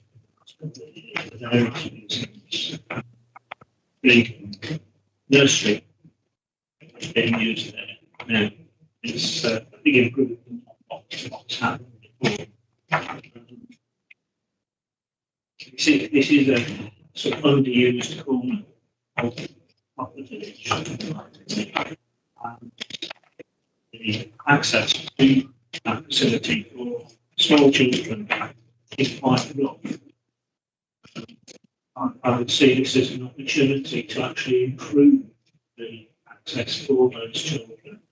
Although the present lines of sight as you actually exit the site onto the road are a little restricted, I feel that when that is widened, it should be possible to improve that to make this an acceptable development. I would wholeheartedly support it. Thank you. Make that a recommendation. Okay. Any other comments, members? I have to say, I absolutely can see both sides of this issue. Given the nature of the site of the school next door, I think we do need to be very careful that the access is as helpful as it can be. And I am always concerned where the county council, as the highway authority, have concerns. So I share the overall, if you like, worry over is this as good as it can be. It is difficult because we have two landowners and we cannot require the applicant to undertake work on a third party's property. That wouldn't prevent us, I think, as a note to the application, asking the applicant and the neighbouring public authority, we seemingly have a joint representative in the person of Councillor Mrs. Footpaths as a trustee and the county councillor. I'm actually trying to work something out. And I think that that could be done after we've granted consent, if indeed that is your wish. So, Mr. Brown, could you guide us as to how we could do that as an informative or merely a request that the parties continue to liaise to see if they can further improve that access, notwithstanding granted consent? I would recommend that it's not included on the notice, because the notice is a formal document, and as you say, the land we're talking about is third-party land. So I wouldn't recommend it's an informative, but there's absolutely no reason why the board should not send a letter to the applicant, pointing out that there is a possibility and opportunity here, and asking them to look into it. The same effect as an informative. An informative doesn't carry any weight apart from informing the applicant of a bit of information. So we'd be doing that. A letter would come from the board, and it would carry the weight from the board on that particular issue. Thank you. And members, I'm generally sorry that I can't invite Father Philip to comment further, but I'm sure he's heard where we're coming from. Councillor Parsons. Just a quick clarification. Councillor Marion Humphreys is the county councillor, but not for the area actually. It's Councillor Andy Wright. So she would have to work with Andy, and I'm sure that would not be a problem. But she's definitely a member of the Universal Trust, so there is a clear avenue there. Okay. Sorry. No, it's just it's an often confused. Thank you. Members, are you all content with that as a suggestion? So, Councillor Derricks, I think you proposed the recommendation. I'm proposing a recommendation. I was hoping that you were going to say what you did say. So you're happy to incorporate that? I prefer it that way. Thank you very much. And Happy to second, Chair. thank you both.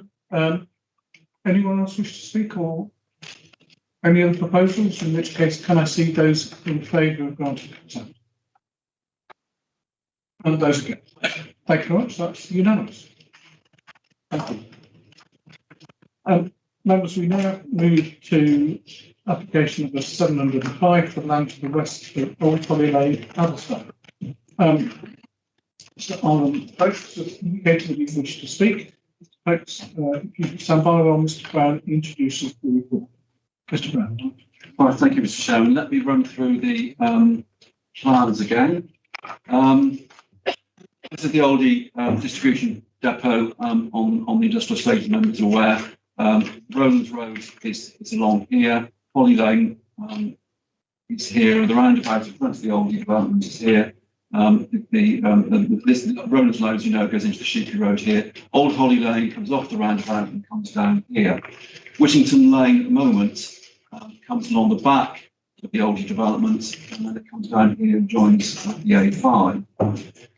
The application site is this area here, edged red, together with this limb, and I'll explain that in a minute. But that's where we are in terms of Atherstone. So in a bit more detail, Whittington Lane, existing Whittington Lane is along here and joins Old Holly Lane here. The proposal is for a multi-storey car park in this area here, as you can see, with some surface car parking as well. Access into that would be from here, which is quite close to the roundabout, the existing Whittington Lane, which has got very bad visibility. There'll be a new length of road which goes into the multi-storey, which is here. There's an existing multi-storey already on the oldest development in this location here, and this area here is now full of recent office development. And then the intention is to build this and stop off Whittington Lane in the area I'm running the cursor along now, as you can see. Which means Whittington Lane will then be diverted around the site and come out here where the farm and the cottages are at this end. The adopted highway would come up to here, and then this would be a private drive as explained, or a private road as explained in the community report, and it would be a gated drive with gates here and gates here. The farming community here having access to the facility. Multi-storey car park, as you can see there. That's what you can see the various levels there, depending on the levels of topography as well. The area to be stopped up, as you can see there, is quite extensive. It's the whole length of Whittington Lane. And there's reference in the report to future allocations in Atherstone, so that members can see where we are. This is the oldie development, the roundabouts here. The application site is this white area here, which has been deliberately left in the emerging local plan for all these purposes, specifically as a policy in there for all these purposes, an allocation, if you like, for Oldie.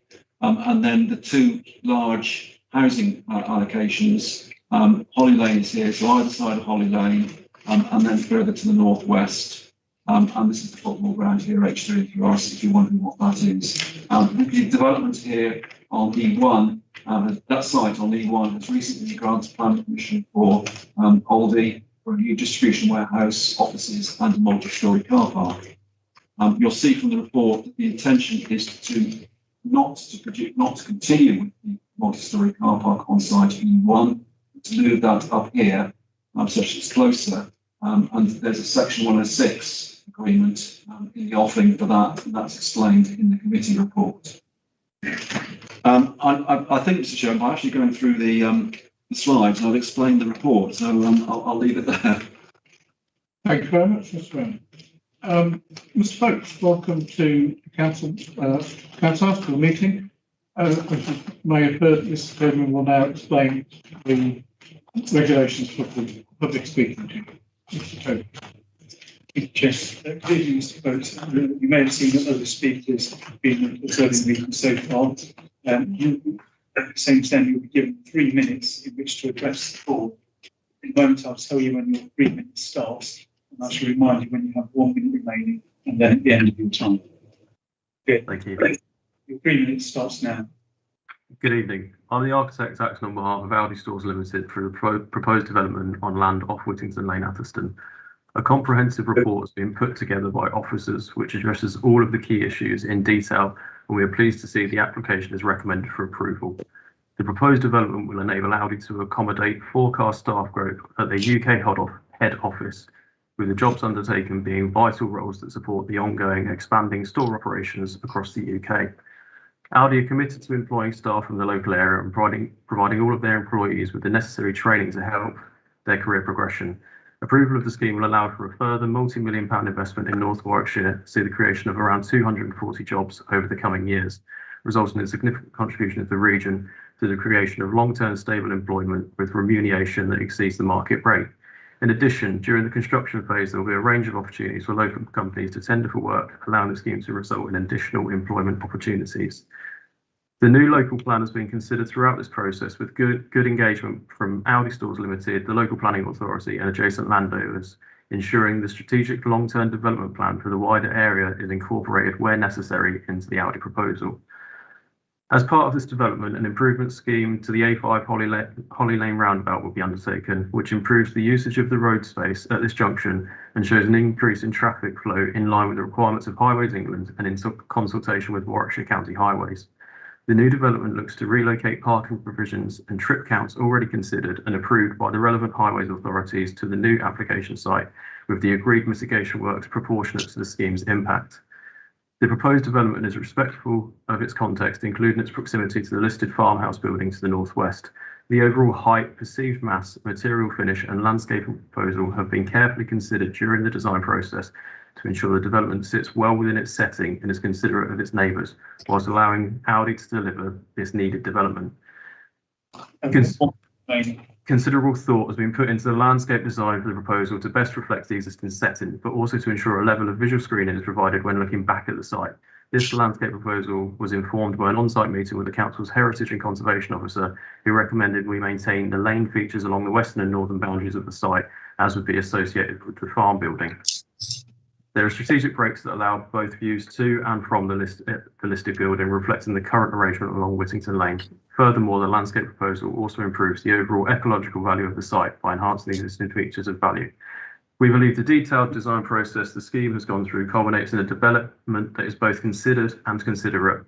The application is for a demonstrably sustainable development which accords to the relevant planning policies at national and local level.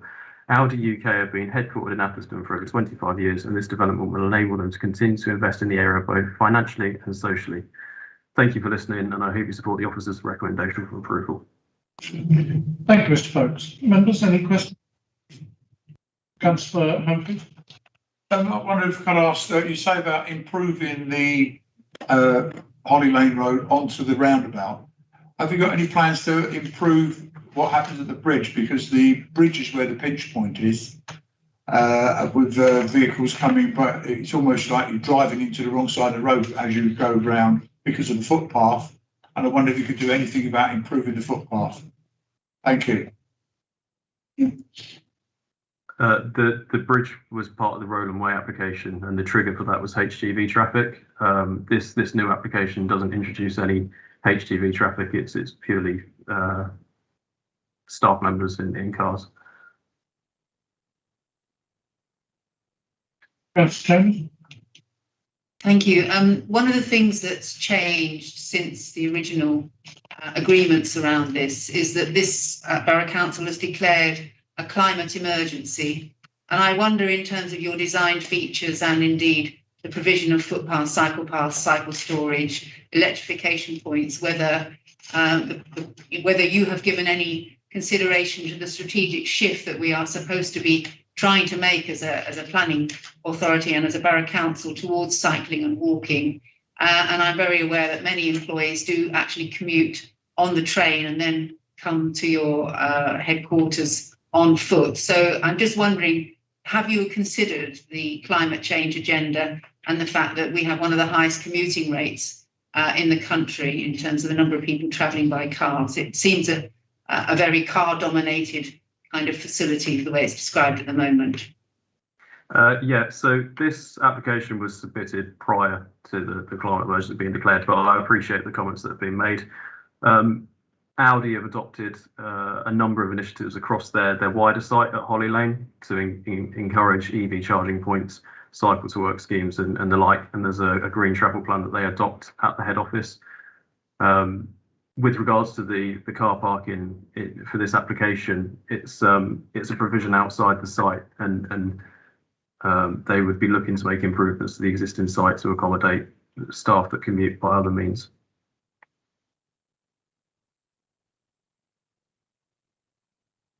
Okay, or any more questions? Well, thank you, Chair. I think that's a sort of broad statement of principle, and one of the problems with this climate change agenda is that it's until it gets down to the specifics, one sort of feels that you can have as many commitments as you like as an organisation, but nothing actually materially happens. Could you amplify on exactly what Aldi are doing? I'm aware they make an important contribution to the economy of this borough, and that this is another investment, but I haven't heard anything specific yet in terms of what's actually going to be there to contribute to that. Okay, so specifically to this development, there's commitment for EV charging spaces and future provision for increasing that capacity. Relevant to the wider context of the Aldi operation in Atherstone, as part of their wider office development, they installed a number of shower points to encourage cycling to work. There are a range of EV charging points across the site at Holly Lane as it stands. And there's a green travel plan that they are adopting moving forwards with car share schemes and the like. And there's many incentives that encourage people to use car sharing. Thank you. Members, any other questions? Just one from me, Mr. Folkes. You talked about the landscape enhancement plan, or the way the area is going to be planted and the impact mitigating. And I absolutely heard what you said about the protection for the listed buildings. Given that there's an awful lot of houses going to be built around the site, does the landscape enhancement plan consider what how the proposed development will look from the new houses and how that can be best mitigated? Yeah, absolutely. So we've got a landscape bund that runs around the perimeter of the eastern site, as you look at it in plan, which is planted. And the reason for introducing the bund is to raise the landscaping to a level whereby it mitigates views into or from the car park. In consultation with the Heritage and Conservation Officer for North Warwickshire, we were asked to remove that on this western side once we get past the brook, and that was to better reflect the lane arrangement that would be associated with the farmhouse. So previously we looked to do the bund around the whole perimeter of the site to afford maximum seclusion, and then we've developed that and enhanced it in response to comments received. So to address your point, yes, there are landscaping proposals that will look to mitigate the views in and out of the car park site to the housing schemes. I'm looking at elevations A to D, and presumably that's after the implementation of the proposals. At what point in time is that envisaged? Is that immediate or after the landscaping has had an opportunity to mature? It would be after the landscaping has had an opportunity to mature. What we've also done to try and mitigate the impact of the car park on any of its neighbours is it works with the contours of the land. So we've got two levels that are subterranean to follow the land as it drops away quite significantly across the site. Thank you very much. Thank you. Members, any other questions? Thank you. So we now move to consideration of the application. Any comments? Mr. Brown, two questions from me for you, please. Is the landscaping proposal now final or to be determined? First of all, the landscape is actually included on the submitted plans. So therefore, if you approve those plans, you approve the landscaping. However, there's nothing to prevent a condition going on to ask for additional landscaping. There is a planning reason for it, which you've obviously highlighted there, which hasn't really been raised in the committee report. So there's absolutely no reason at all why a condition should not go on to reserve landscaping in detail. I'd like to do that if members agree, Mr. Brown, particularly to give local members the opportunity to consider and to particularly consider the impact for future residents.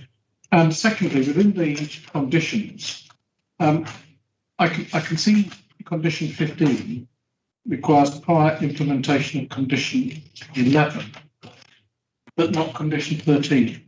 So I think we're requiring prior to implementation or prior to occupation that the works to the roundabout are done, but not the rebuilding of Old Holly Lane. essentially along Whittington Lane. If there perceived to be no need to do the changes to Whittington Lane until after occupation, or have I misunderstood? Well, condition 15 refers to condition 11, which is the roundabout. And 13, I think, is the change to Whittington Lane. But the 13 is no development shall commence. So therefore, in fact, those works to Whittington Lane have got to be done before the car park is actually started.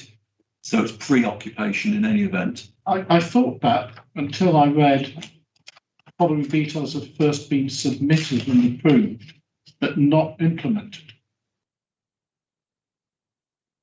Well, I can add a sentence on there, Mr. Chairman, that only the approved details should then be implemented. That's straightforward. Thank you. That'll be a normal addition. And I was thinking really that if you like, condition 15 should essentially refer to conditions 11 and 13, just to. But I'm happy as to how that works. I'd like that roadway to be done before. Yeah, I understand, Mr. Chairman. If you wish, I can redraft the conditions and clear them with yourself. And Councillor Phillips. Yeah. Chair, I just wonder if I can add to one of my observations there. It says recommendation that subject to the completion of a Section 106 agreement as set out in this report. I don't recall reading where the 106 money will be going or what's. I don't think it's money. I think it's just the use of the previous site, isn't it, Mr. Brown? Yeah, it's not a contribution. It's, as I said, this is a replacement car park. So basically, Section 106 says the planning commission is granted, but this don't. The other one won't go ahead. Yeah. Okay. It's essentially paragraph 10.4. I prefer cash. Prefer not to end up with an extra 600. Even the architect's laughing. It's just to come back on this question. It's a question for Mr. Brown, really. When you've got a large site like this that has, a development, do we have any planning standards around electrification points? And do we know how well Aldi, in terms of numbers of electric points, the movement towards electrified vehicles, we will be expecting them either to meet more of these electrical charging points on site or not? I'm not aware that we've got any planning condition type standards written into whatever I've seen so far. Well, on this particular case, Mr. Chairman, condition 7 requires the provision of electric vehicle charging points. It doesn't specify a number. What we're asking for is that information to come to us, and then we can obviously approve or not. But in view of what's being said, I'm sure the applicant will want to consider maximising the use of electric charging points in the car park, particularly as where we're going in the next 10 years or so. And I think, Mr. Brown, if we could roll that into the consideration of the landscaping scheme, so we look at the whole lot at the same time, then I think that, local members and Councillor. Any other questions or comments, members? In which case, can I see a proposal? Councillor Hayfield? Taking on more additional whatever it is, yes. What question's gone on? Thank you. Being proposed and seconded, can I see those in favour? And those against? That's carried unanimously. Thank you very much indeed. Members, we now move on to application number 684 for Meadow Farm, Kinwalsey Lane, Philongly. Councillor Robert Parkinson has indicated he'd like to speak. Calling Councillor Parkinson, Mr. Brown, would you introduce them? Well, I think this, I suspect it's going to be quite swift because there's a very couple of slides.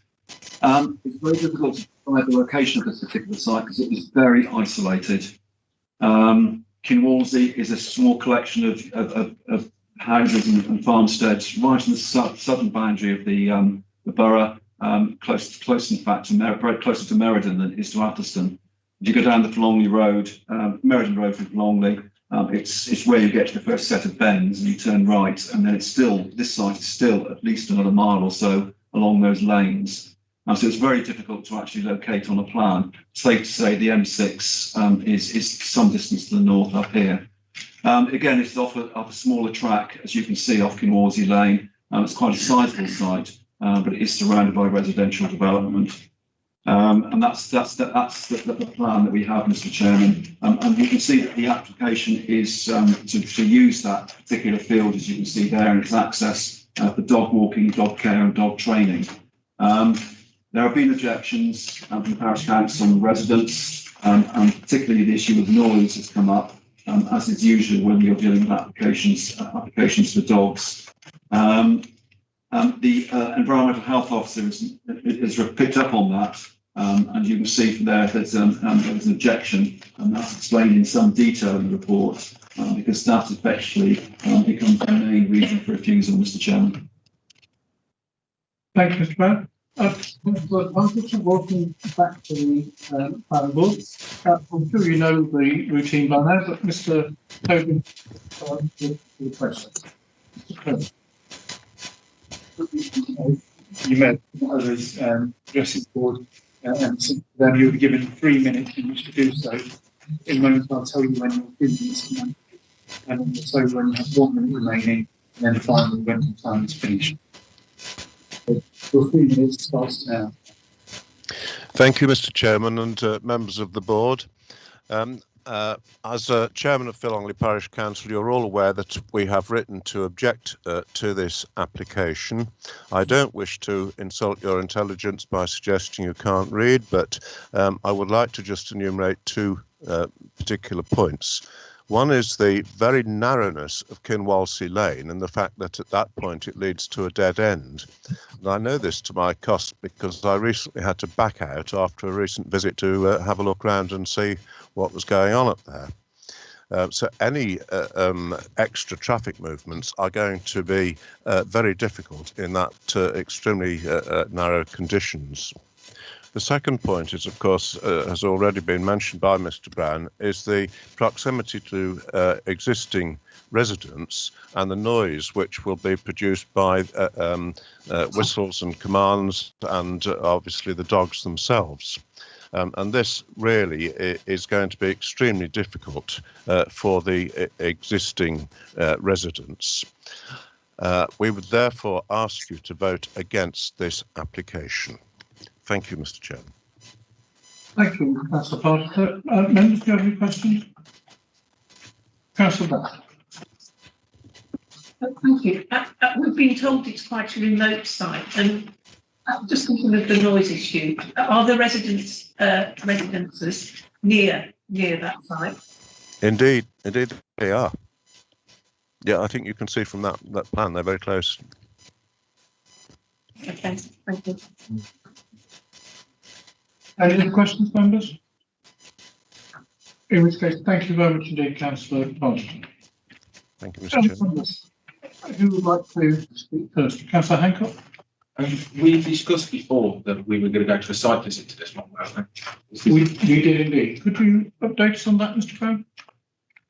Yes, Mr. Chairman. I had a request, so for the benefit of other members, and Mr. Pargeter, I had a request to visit from one of the members to visit this site prior to determination tonight, and a date was arranged. But in fact, I think the applicant was not able to make that date at the short notice, and therefore it had the site visit had to be cancelled. And to be fair to the applicant and to the objectors, it would seem reasonable to rearrange that site visit. Thank you, Rose. I am conscious that part of the recommendation is to undertake enforcement action. So if there is a question that you'd like a site visit, we generally should adjourn until we have a site visit. But I take your views over where you'd like to go. Yeah, I think we should adjourn until it's done, until we come to a site visit. Okay. So I'll take that as the proposed and seconded for site visit. Can I see those in favour? And any against? So that item is deferred until we can have a site. Okay. Members, we now move on to application 165 for land to the rear of 161 Tamworth Road, Kingsbury. Mr. Brown. Right, thank you, Mr. Chairman. start off on the top left of it. You can see the main road through Kingsbury. It's towards the northern half of the village, and the development of this open land here. There's an existing building here, 161. The existing access, as you can see, in the vacant land is at the back, and the proposal is for two pair of semi-detached houses with the relevant parking space there. The important thing here, Mr. Chairman, is the site's inside the development boundary for Kingsbury, and therefore this is acceptable in principle.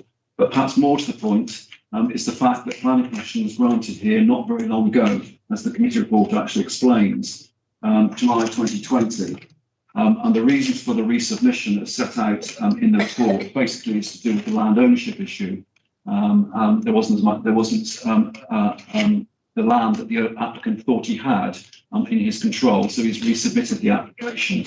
And therefore, really, the board's perspective here is just to look at it to see what impact there might now be with this revised scheme.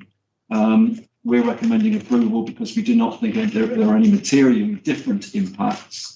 The objections that have come in to the application are basically from new residents who weren't aware of the original application or the original permission, and that explains the reasons for their particular objections. But Mr. Chairman, I can't see a material difference between this and that which was approved just about a year ago, and that's the reason why it's recommended for approval. So, Mr. Brown, just for the avoidance of doubt, but the previous application was two semi-detached houses in broadly the same place with broadly the same design. Exactly, Mr. Chairman. I think the committee report goes on to explain that the only real changes have been to the car parking arrangement, not to the actual appearance of the houses or to their location. Thank you very much. Members? Councillor Humphries? Chairman, I just don't see any difference between that and 19 Dalton Road, actually. It's at the back behind some houses. It drives down the side of some houses, but taking Mr. Brown's point, we've already given permission for this. And it's just a tweak to what's going on. So I would propose to move that we accept the recommendation. Thank you.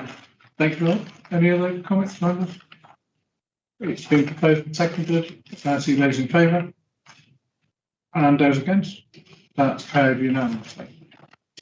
We now move to a further consideration of applications 582 and 583 for the stables at Packington Hall. Mr. Saunders, the architect, has indicated he'd like to speak to us, but beforehand, Mr. Brown, could you introduce the report? Right, thank you, Mr. Chairman. We had quite a comprehensive discussion about this at the last couple of meetings ago, I think.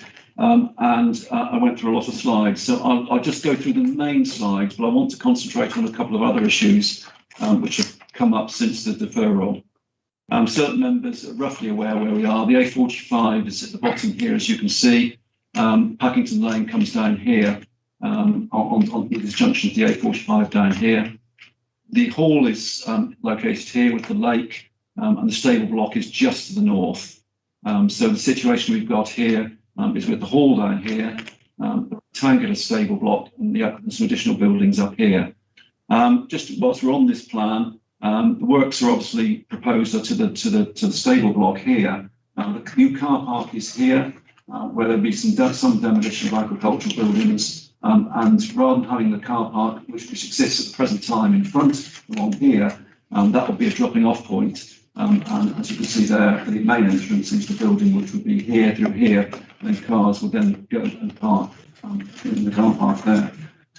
I'll go through these quite quickly, Mr. Chairman, because they're in the report and all some members have seen them. You can see here, this is historic photographs that we've got of the stable block. Existing elevations. The east elevation, one at the top, is the key one. I'll come back to that in a minute.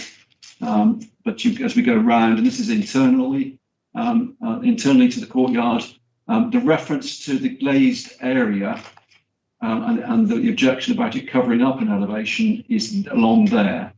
That's the elevation that would be covered by the glazed circulation space, which is referred to in the report. A bit of a closer relationship to the middle photograph there is some of the area that we covered up. I'll just run through these, Mr. Chairman. These were the slides you saw last time. And then quite a lot of information about what was to be removed internally from the particular building. I'll bring you right up to date when I get there.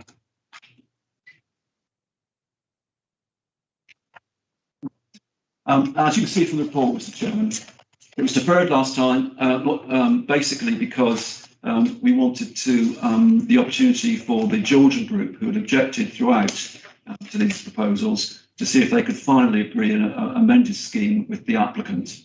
And also the Highway Authority at that time was objecting. The Highway Authority has now withdrawn its objection, and therefore we can move forward in that respect. The Georgian group, however, put forward some alterations or suggested alterations. The applicant has taken some of those on board, but there remain 2 or 3 differences between the Georgian group and the applicant. And it's those which I wish to concentrate on at the moment. The Georgian group still objects to the application and the plans that you have in front of you.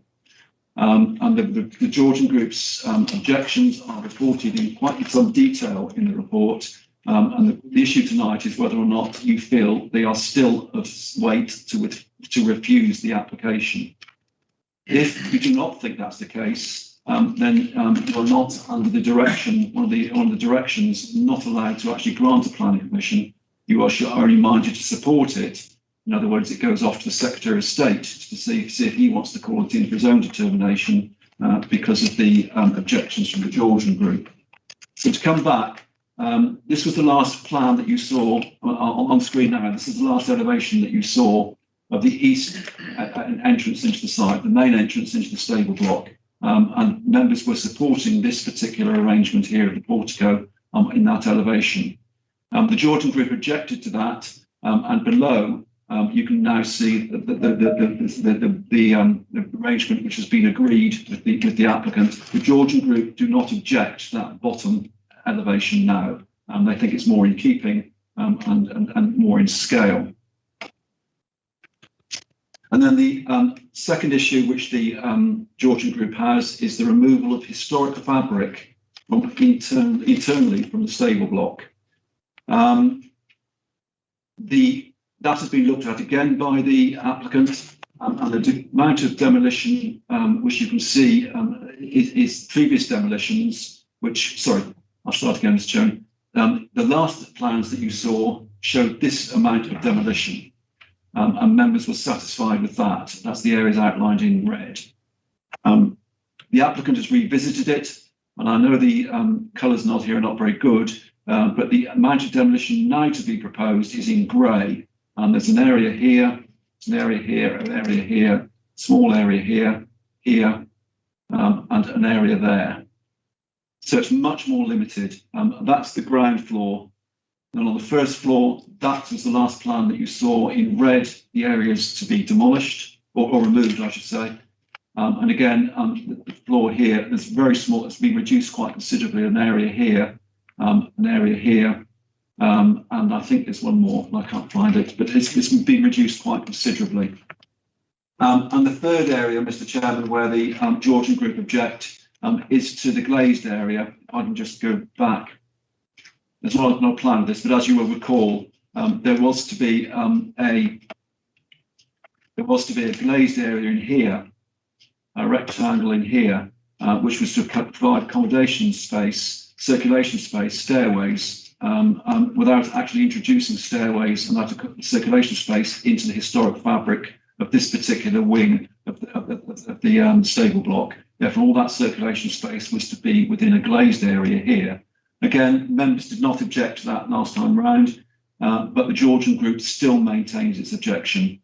So we're in a situation, Mr. Chairman, where members have had to consider the principle and also the impact on the heritage assets here, which is quite significant. The applicant has listened to the Georgian group's objections now for several months. They've amended the schemes. This is the latest scheme that you have, and the applicant now feels this is as far as they can go in trying to accommodate the Georgian group's objection. The Georgian group still objects, and you can see the reasons for that in the report. And the recommendation, Mr. Chairman, follows that reason last time around, in the sense that these are now the plans which we recommend that we support. But if we are minded to support the overall scheme, then it has to be referred to the Secretary of State. Thank you, Mr. Brown. We move to Mr. Saunders. Welcome to the meeting. Mr. Tobin will explain the rules to you, and then we will look to you. Mr. Tobin. Good evening, Mr. Saunders. You're given 3 minutes in which to address the board. In a moment, I'll tell you when your time starts. I shall remind you when you have 1 minute remaining, and then I shall tell you when your time ends. Thank you. Your time starts now. Thank you. Thanks for the opportunity to talk to the committee this evening. As Mr. Brown's mentioned, you have a very thorough and detailed report in front of you. We're really just wanting to emphasise a few of the points in there from the applicant's point of view. By its nature, the scheme has gone through consultation with Historic England, the Gardens Trust and the Georgian Group. Historic England and the Gardens Trust have no objections, but we do have this maintained objection from the Georgian Group. I think, Mr. Brown, we're still awaiting their final consultation on the latest information submitted, but we anticipate their objection will remain. Essentially, the estate is seeking to introduce a sustainable use to this important building. All the consultees, including the Georgian Group, agree that the proposed use is suitable and is a fitting use for the building. It's a considerable asset to the estate, but it's also obviously a considerable burden, and they continue to maintain it with essential maintenance work on stonework, roofs and so on. It's some considerable cost. So it's quite important that we do find a sustainable use for the building, which all consultees agree this is. In addition, it has a massive benefit in bringing this building into a public use. Its extant use is for private office, which means it's very limited exposure for the members of the public. The proposal will bring both the wider estate and the parkland and this building into public access for the first time in its history. The Georgian Group have maintained 3 areas of objection as outlined by Mr. Brown.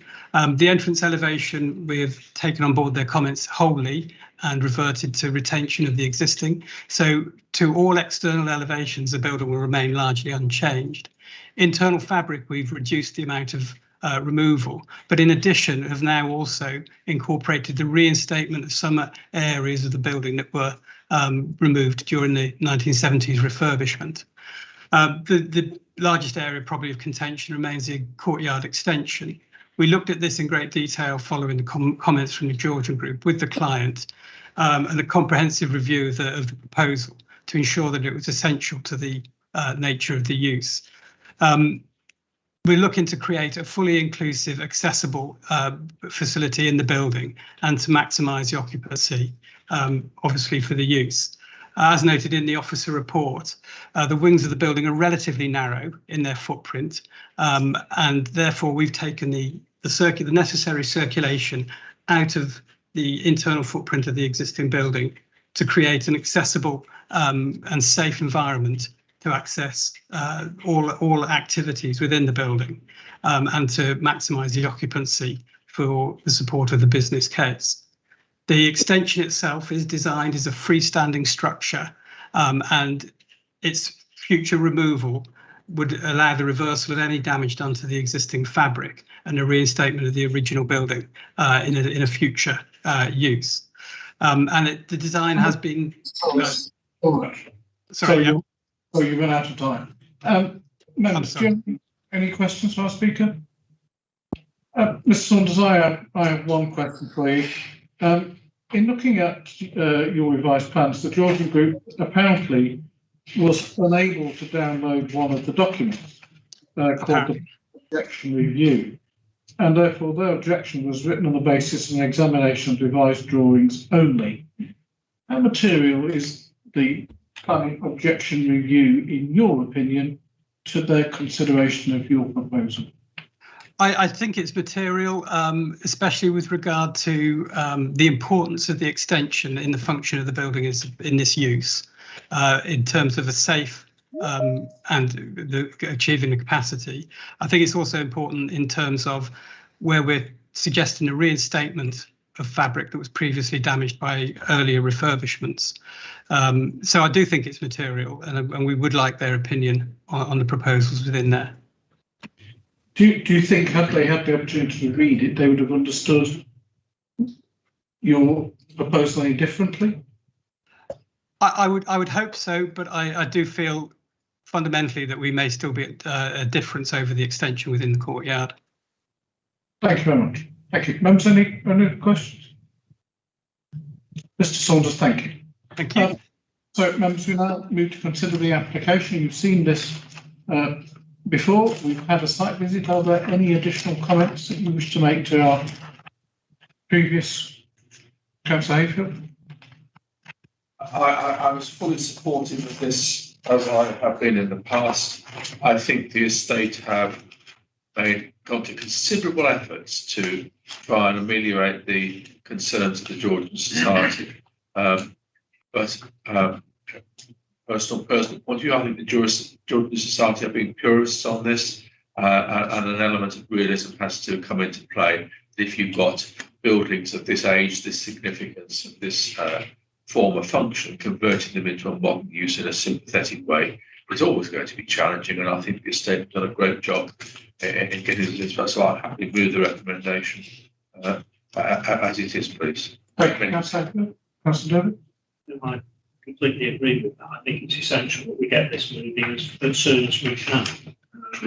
Considerable effort has gone into this application from the estate and from this authority as well.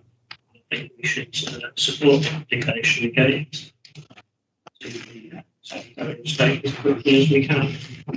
Thank you. It's been proposed and seconded. Any objections? Any speakers against? In which case, can I see all those in favour of the proposal? And that's unanimous. Thank you very much. Mr. Brown, recommendation C is that we refer to the Secretary of State. Could you give us any guidance on timescale so that the applicant might be aware when they can move on this? Obviously, we'll refer to the Secretary of State as soon as we can. He normally has 21 days or 28 days in which to decide whether or not to call a public inquiry. So we should know towards the end of next month. And so if he wished to disagree with what we are minded to do, would he have to go to a public inquiry? Not necessarily. He has to make his own decision. If he feels that he can support the scheme, then he will just say he will not intervene and leaves it to the local authority to decide. He may feel the test will be the public interest. Does he feel that the public interest should be heard through a public inquiry rather than through the planning board, effectively? Okay. And if he doesn't wish to intervene, presumably it does not need to come back to the board. It simply is in line with the recommendation. He passes it back to us, and basically then we would have to agree conditions. But I think those are delegated to. There's a delegation under conditions. Recommendation B in any event. Yeah. Okay. Thank you very much. Thank you, members. So we now move on to application number 126 for 41 New Street, Birchmore. Ollie Holloway has indicated that she'd like to speak. Before that, Mr. Brown, would you introduce the report? Right, thank you, Mr. Chairman. Some members went on a visit on Saturday to have a look at this. 41 is the centre cottage here of this little row of three. 39, 41, and the next one next door, as you can see. The application is this is what the existing elevation was. Members saw that when we were actually on the back of number 41. You can see a flat roof extension, number 39, and then these are flat roof extensions to the present time on 41 and 43. The proposal is to provide another flat roof extension over 41, such that this is number 39 when looked at from the side, and this would be 41 from the side. That we saw when we walked around the site on Saturday. The issue here is not necessarily the flat roof because of this one next door.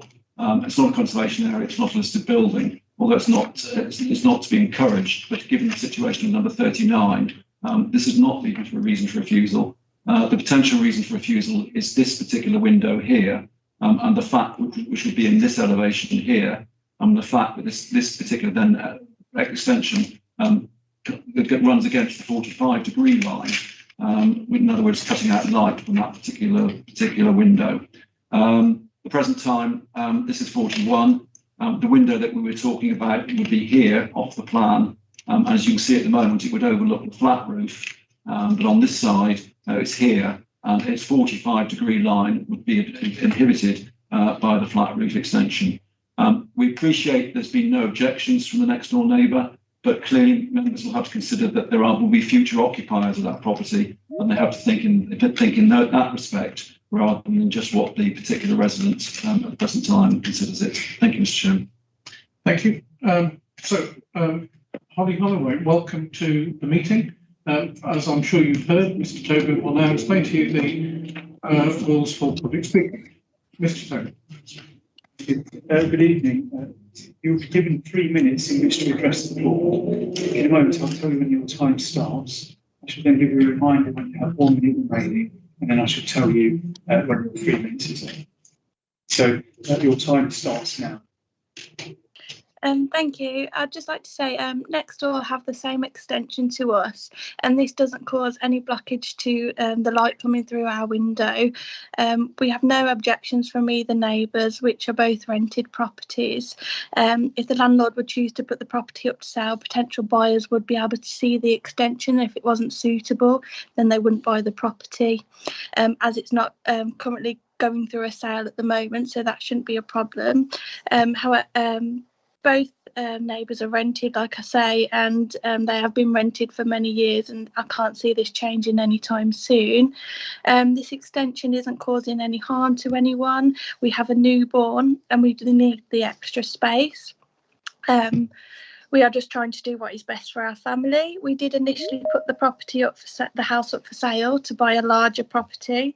However, with the second wave of coronavirus and the death rate soared, we did not feel comfortable letting viewers into our home or us going to view homes. So we felt, with me being pregnant, it was the best option to put a planning permission in for an extension, as we were vulnerable.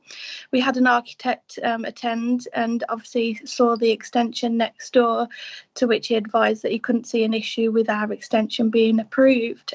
Funds have been available through a second charge on our existing mortgage with a higher interest rate, and now we feel that we do not have the available funds to put the house up for sale again and try and get a bigger property. We've had to move bedroom furniture into our living room to make room for the Moses basket, and when the baby is 6 months and can sleep in a cot, we physically don't have the room for a cot at the moment in the bedroom, so which is another reason why we are desperate for this extension to be approved. It's caused an extreme amount of stress on our household, to be honest, and we would like this to be reconsidered for approval. Thank you for your time. Thank you. Any questions for our speaker? In which case, thank you very much indeed. Members, over to you to consider the application. If you'd like to, Councillor Hancock. We went on Saturday, a few of us. It's very hard to understand why this hasn't been approved or put forward by the planning officers for approval, because although I do understand the position of the window, it is exactly the same extension that is literally next door to this house. So it's a little bit hard to understand why we're saying that the daylight would be affected for their neighbours, but their daylight wasn't affected for them when their next door neighbour built their exact same extension, which is actually going to be higher than the extension that these are proposing. I just feel that, you know, for me, I think we should be supporting something like this. It is unprecedented times, and I just look at it and go that with no objections, the new people that would want to buy that home would see it, and we've already had this discussion today here that they would know before they went there, before they brought the property, what the situation is. So for me, I would be minded to support going against the officer's approval recommendation and actually approving the planning permission for this. Thanks, Mark. Councillor Lee. I've got to agree with Councillor Hancock. I went on the site visit. They're not very big houses, and I just feel that this is the only chance this couple have got of in their circumstances. And as Councillor Hancock says, if anybody goes to buy, they will see this window, so they make a choice, yea or no. So I would second Councillor Hancock's recommendation. Thank you. Councillor Derrick? Yeah, I also went on planning visit. These are very small houses. I would guess that an extension that's already built next door came before the present regulations on angles, windows and so on, and that may be why. Yeah, I have no proof of that, but I would guess that that is the reason. But one of the things that we need to look at is what the properties look at in context. And this is such a small site. To put on an extension on that car would actually blend in possibly better than the original building does already. And I don't see that as a problem. I take on board the arguments for this, and in fact I would support going against the officer's recommendation. But we need to come up with a reason for doing that, and that's the thing that I'm not sure of. Okay. I really think this is worth supporting. Councillor Parson? I absolutely agree with all the speakers. And this is a couple who are doing their very best for their family, and they live in a very small house. And it seems to me that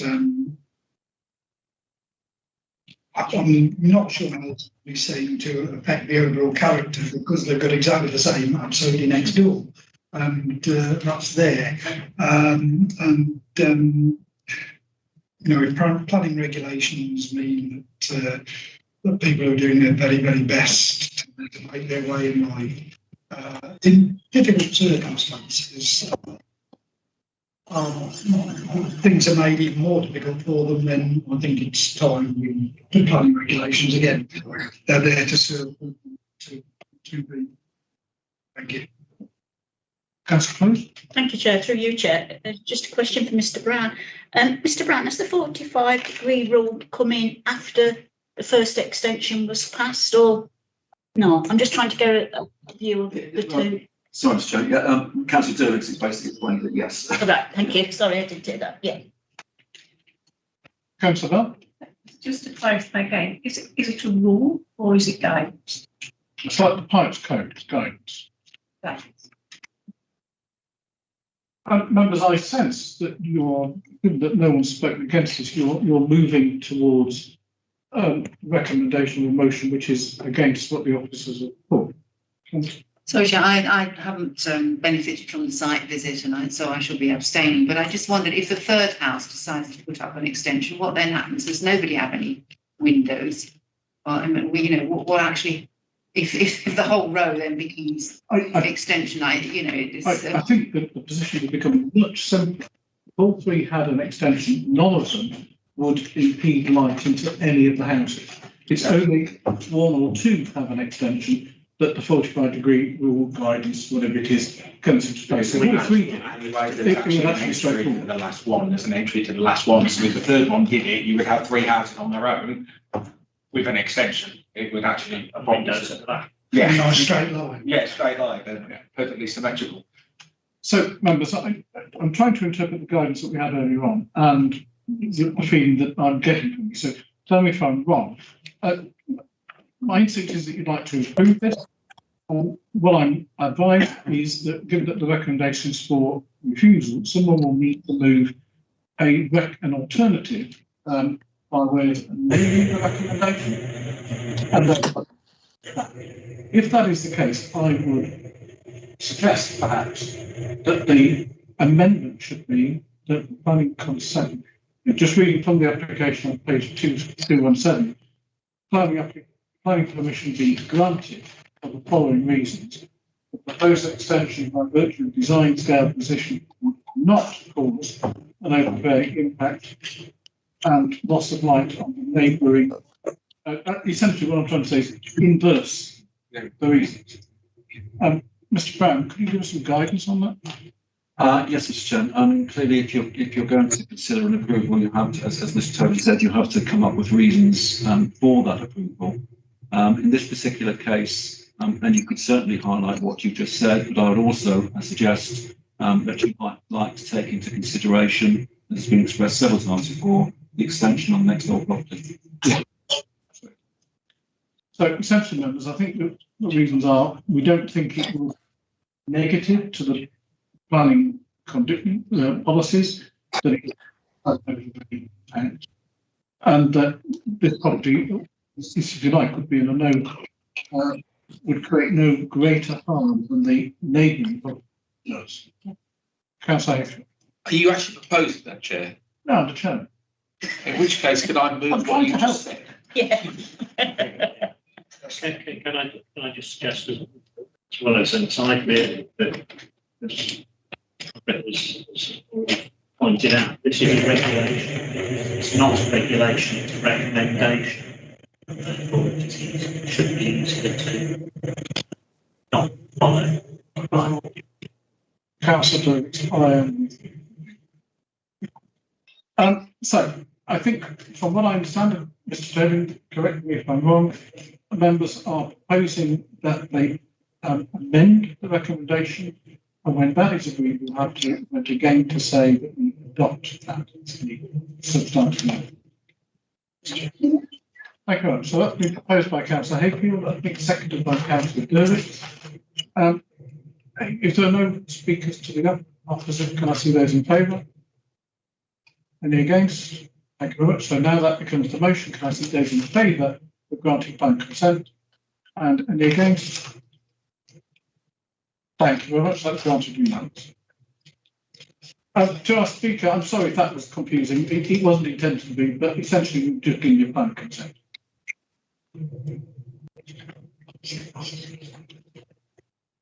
So, we should now move on to application of the 552.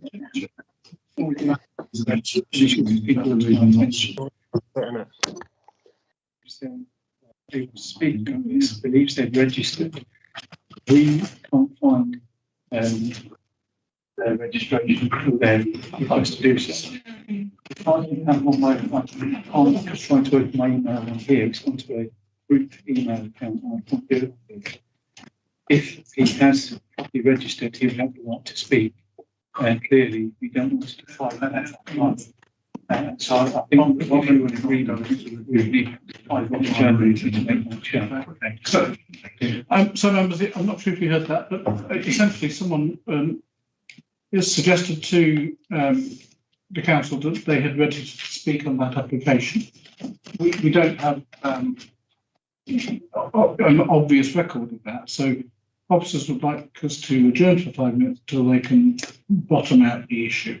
I think that's entirely reasonable because if someone has asked to speak and we haven't heard them, we'd be in question, making an inappropriate decision. So I'd like to propose 5 minutes. Was this what we just dealt with? What we've just dealt with? Yeah. So then that could invalidate our decision. No. This one. Oh, I see. Oh, fine. Okay. Yeah. Well, in that case, then absolutely fine. So we're fine as we are on that one.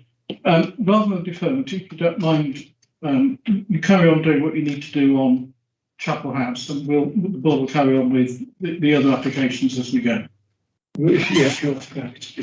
So, members, we'll go to 49 Primary Road, Atherstone, application number 188. Mr. Brown. Yeah.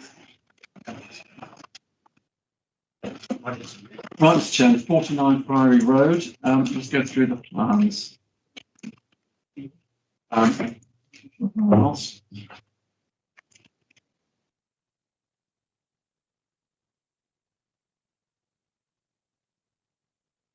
Add some help again, please. Whilst you're doing that, Mr. Brown, members, my instinct is we have someone who wishes to speak to us on the application at Chapel House. I don't know the details, but someone clearly feels that they've gone through the process to speak to us. My instinct is it would be the best thing to do, simply to hear them, whether they admit it. Agree. Yeah, you all happy with that? Yeah. Okay. Right, we've got there now, Mr. Chairman.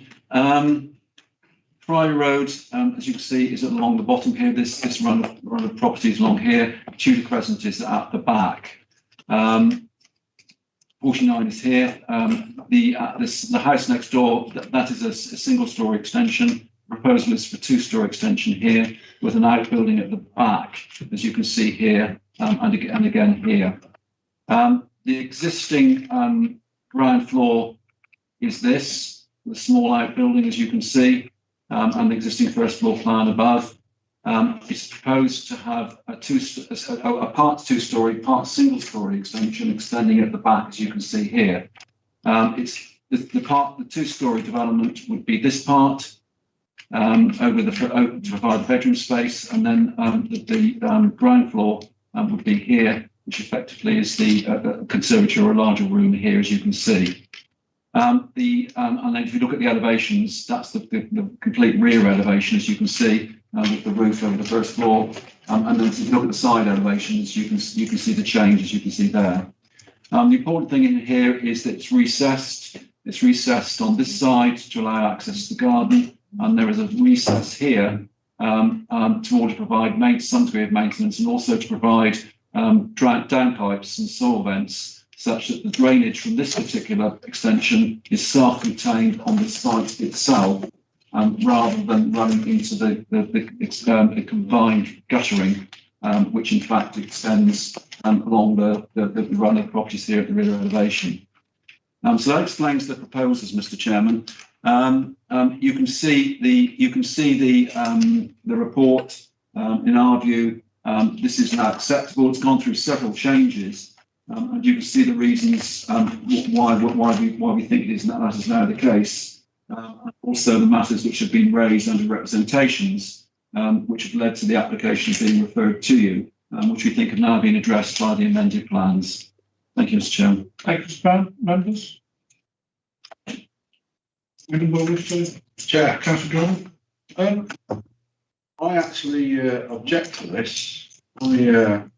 I don't think this extension is in keeping with the area that property surrounding it, and with the neighbour amenities being shared. I don't think it's. I think we should object to it. Thank you. Any other comments, members?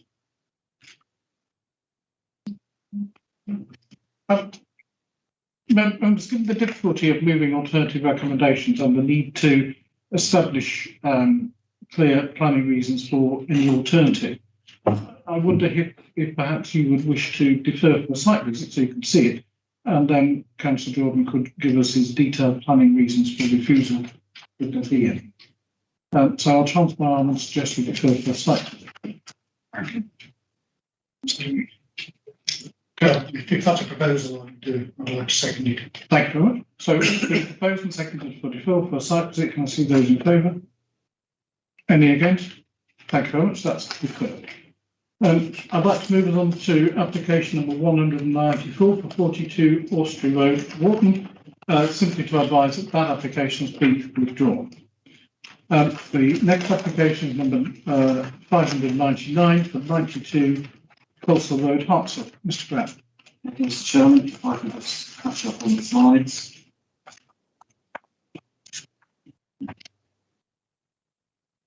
That's the one that was withdrawn.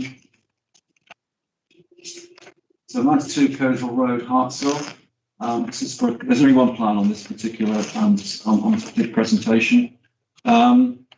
Coastal Road in Chapel End, the junction with School Hill is just about here with traffic lights, and Willow Close is the bungalow development, which you can see here.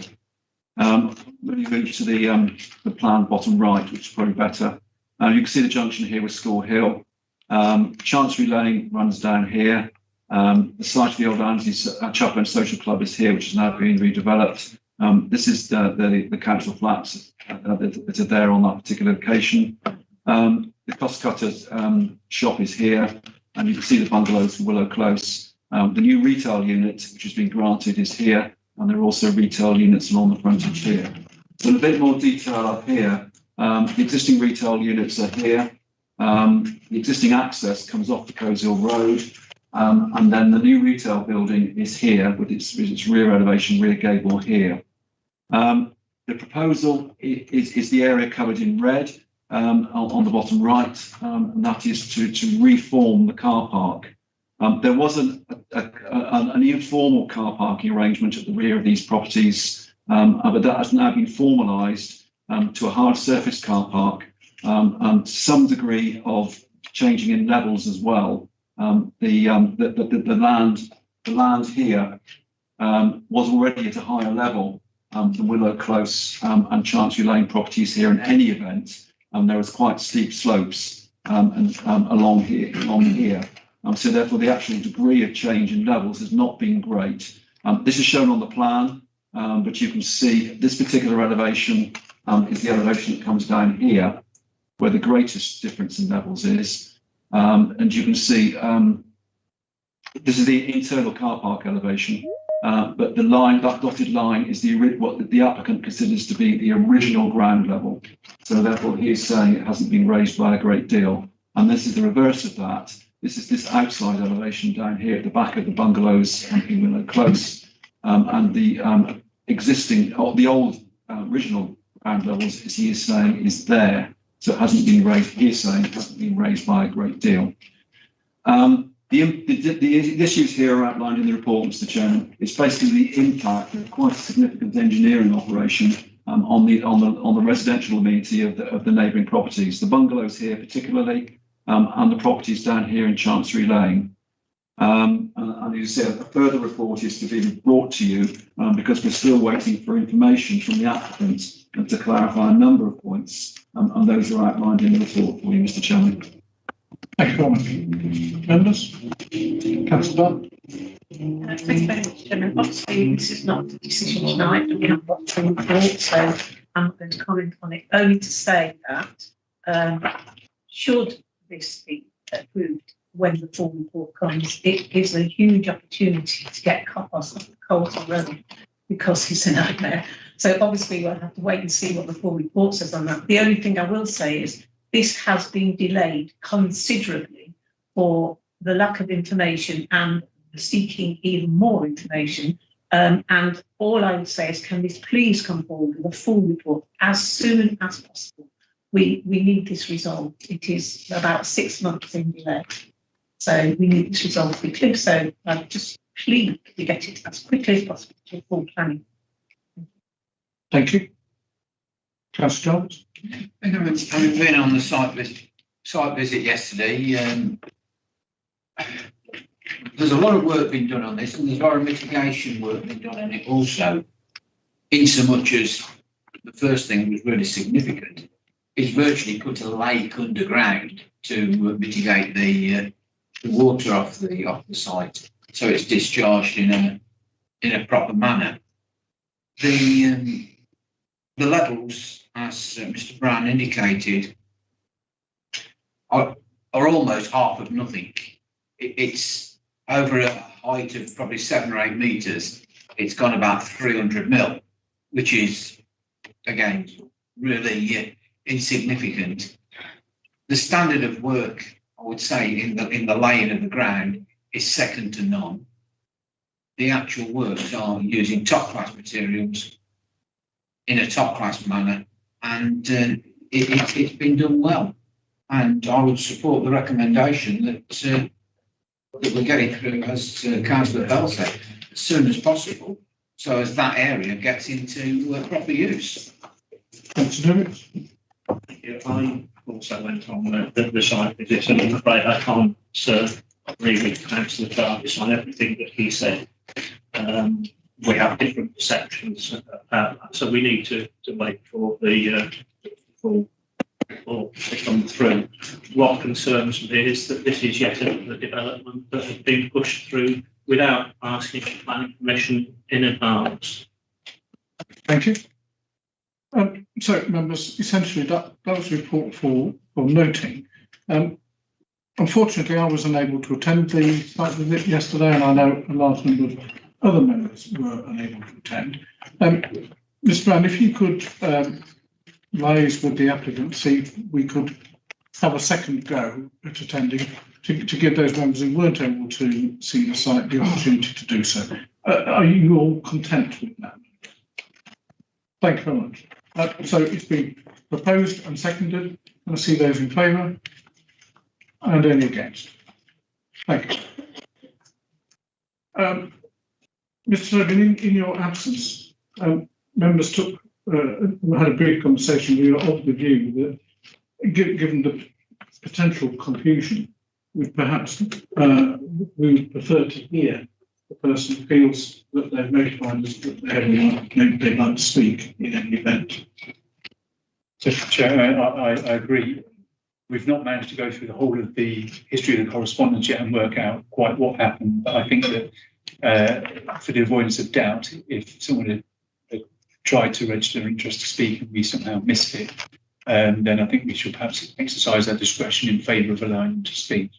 So it might be something we want to look at later, and obviously we'll look at any lessons we can learn from that if it wasn't made clear that this was actually that we were only considering the one if he actually wanted to speak on both. So we'll follow that up and and respond to him just so he understands the history.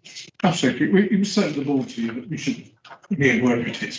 So could you tell us who the speaker is, so that we can welcome him to the meeting? Sure. If it is either him. It is, and it's in fact a speaker that we had earlier tonight. And I'm just going back. He spoke on a previous application, and it's the parish councillor. I'm sorry, just turning over the page. Councillor Pargeter.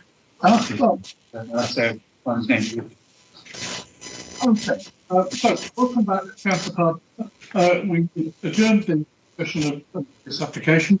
So know the routine. Mr. Brown, you can introduce the report for application number 552, Chapel House, Church Lane, Geelong. Thank you, Mr. Chairman. I'll start with the photograph because this is basically what's all those. Without car parking provision. And you can see that the existing car parking arrangement there will hold 3 and certainly hold 4 smaller cars. That's the site on Church Lane, a small lane that runs from the centre of Longley down onto the main road, with the main Nuneaton Road here, and you can see it's one of the 2 or 3 properties that front that road. The application is for rear extensions, as you can see on here, and basically it's a digital bedroom, as you can see from the report and from the plans. You go back to the photograph because that's what it's all about. The parish council, as you can see from the report, that's objective on the grounds that there is some parking space is available.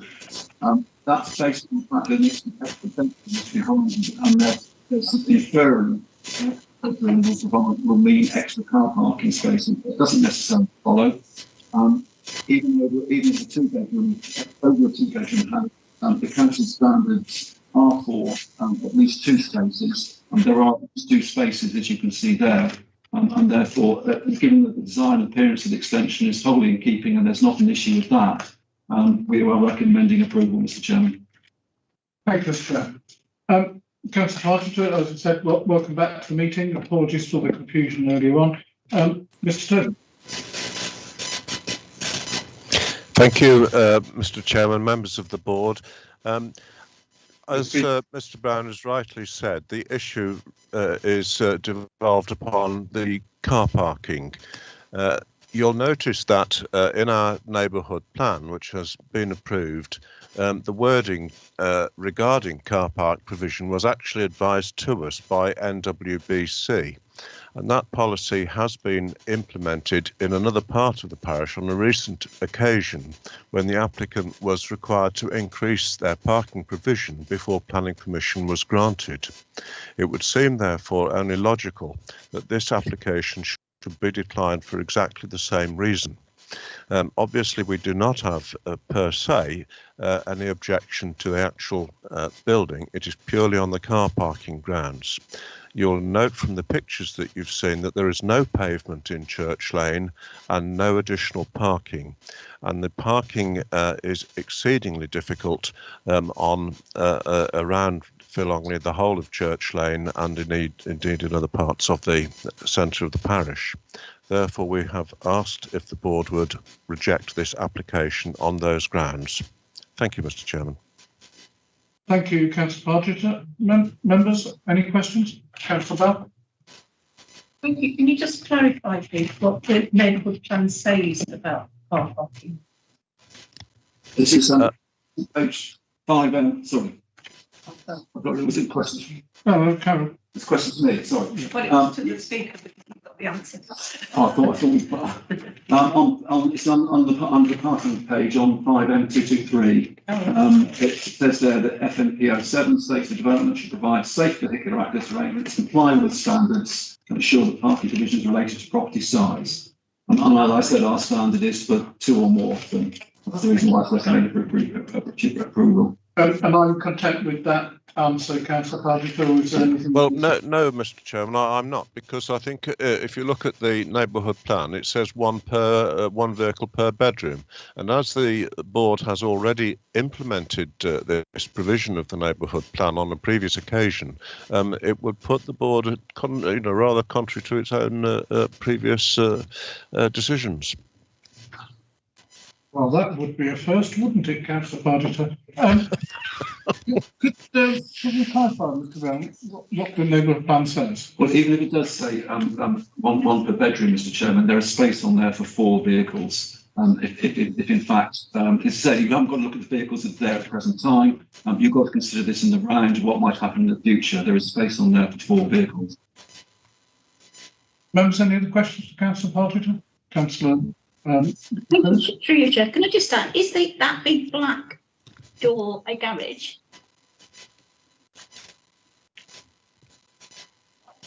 Look at the on the picture there, it looks like a garage. It does look like. Just look at the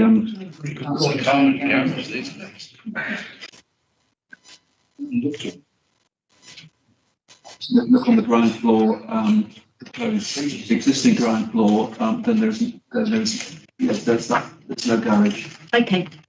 Thank you, Mr. Brown.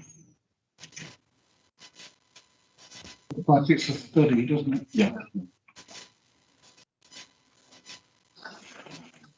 Any other questions for Councillor Partridge?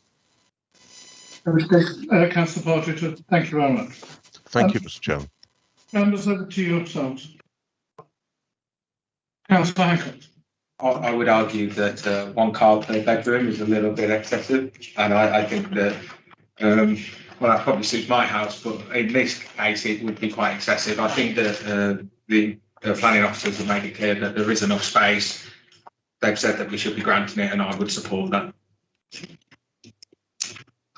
Councillor Paulson. I'd be happy to second that.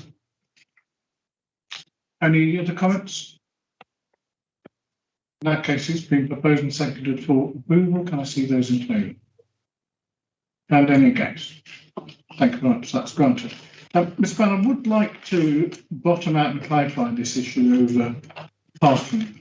Because if the neighbourhood plan is saying, as I no doubt it does, 1 per bedroom, I'd like us to be clear over how we are interpreting that and where this is going. I accept equally your view that the site is capable of 1 per bedroom, but I just think for the sake of good order we should have some clarification. That's not a problem, Mr. Chairman. I can do a note for the board. Thank you very much. Members, we now move on to agenda item number 6, which is the Blackgreaves Farm, Blackgreaves Lane, near Marston.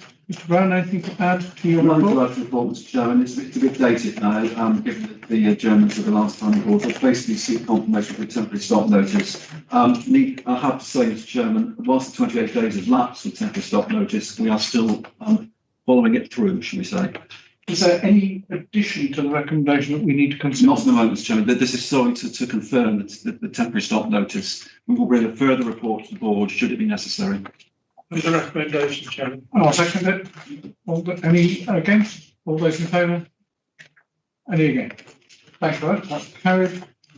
We move on to agenda item number 7, If you know members to highlight of the meeting, consider Mr. Brown's performance. Mr. Brown. We act as a team, Mr. Chairman, so it's not necessarily me. I just went through the very last page, which is the performance indicators for speed of turning planning applications around. Majors and others, as you can see, are quite good because we get extensions of time. The one that is red is the householder applications or the other applications, the bottom one there, and it's incredibly difficult to get extensions of time from applicants who are just householders or agents who are not necessarily professionals. It's very difficult to do that, and that's one of the reasons why that target has not been met. On the corporate plan indicators, and there are two reds there, one on enforcement halfway down. I know it's difficult to read, but one on enforcement halfway down. The reason why we are having difficulty at the present time with enforcement, A, because there's a lot of it to do. Secondly, because a lot of those cases that we're looking at are multi-agency issues and very complicated. And the second thing is that in February, in January, I had 2 enforcement officers. In February, I had no enforcement officers because of COVID and another sickness. I've only got 1 enforcement officer at the moment because of long-term sickness. From next week, I hope to have the full complement of 2 back, and we'll be trying to catch up. So it's been really quite difficult given the sheer difficulty and complex nature of some of the enforcement cases that we have, which means that the enforcement policy, which we had started work on with members, has had to be delayed. And then the one right at the bottom is in fact the Chief Executive's PI, and he's given an explanation there, Mr. Chairman. I'm not going to speak for the Chief Executive. Oh, go on. Mr. Bell, I generally hear what you're saying. However, in my view, and the board can tell me again where I'm going wrong, I am significantly concerned that we have red items, and the opportunity of this report is for the board to consider what should happen. I'm going to propose from the chair that we have a report for the next meeting on what do we need to do to correct the position. This isn't, if you will, an opportunity for me to say we don't like what's up. Clearly we don't like it, but we understand how we've got into this position. But understanding how we got into this position is part of the issue. What I think the board would really like to understand is what do we need to do to improve the situation and to get us into a green score for these issues rather than have a delay in enforcement. We all know exactly how hard our enforcement as well as our other planning officers are working. I think the board's question is, have we got enough resource in this area, and what do we need to do so that our officers are not in this position? So this isn't in any way an attempt to be negative or critical. It is an attempt to help and say, what do we need to do? And please tell us how we move this on so that we don't have performance targets that are being missed. Have I misinterpreted your views, members? I think you make a very good point, Chairman. It's about a recovery plan on those items. Absolutely. I'm not sure whether this is linked to that on. I've got a question here. It's convoluted, but when question 3, quarter 3 shows that it's amber, how can quarter 4 be red or green and the direction is travel? There's no change. Mr. Brown? Can I speak to Councillor Dirks afterwards, please, Mr. Chairman? Yes. With or without coffee? Afterwards. I do have several possible answers there, but I'll leave those for later. So, members, are you happy if I propose a recommendation that we have a further report as to how we move the needle and get us back on target? Yes. A seconder? Thanks very much. All those in favour? Thank you. Members, I would love to be able to say it's now chip shot time, but sadly I have one item. We all agreed earlier on to adopt the minutes of the Planning and Development Board held on the 23rd of June. I've since read said minutes of the 23rd of June. It says apologies from Councillor Bell and yet Councillor Bell mysteriously managed to propose a motion. I suspect it should say Councillor Clues proposed a motion. Are you happy for me to amend that in writing? It was the one that Mr. Brown was forced to combat and couldn't attend, and so it was adjourned. Oh, Oh, the one that was adjourned. Yeah. Sorry, Yeah. sorry, Yeah, I was going to say, yeah. Oh, I see. Mr. Grigg, So if I'm writing Councillor Clues, you're all happy? Yes. Yeah. Thank you very much. Members, thank you for your forbearance. That was a ridiculously long meeting, but we have had longer than that. Thank you for your good humour and enjoy the trip. Chairman, Councillor King.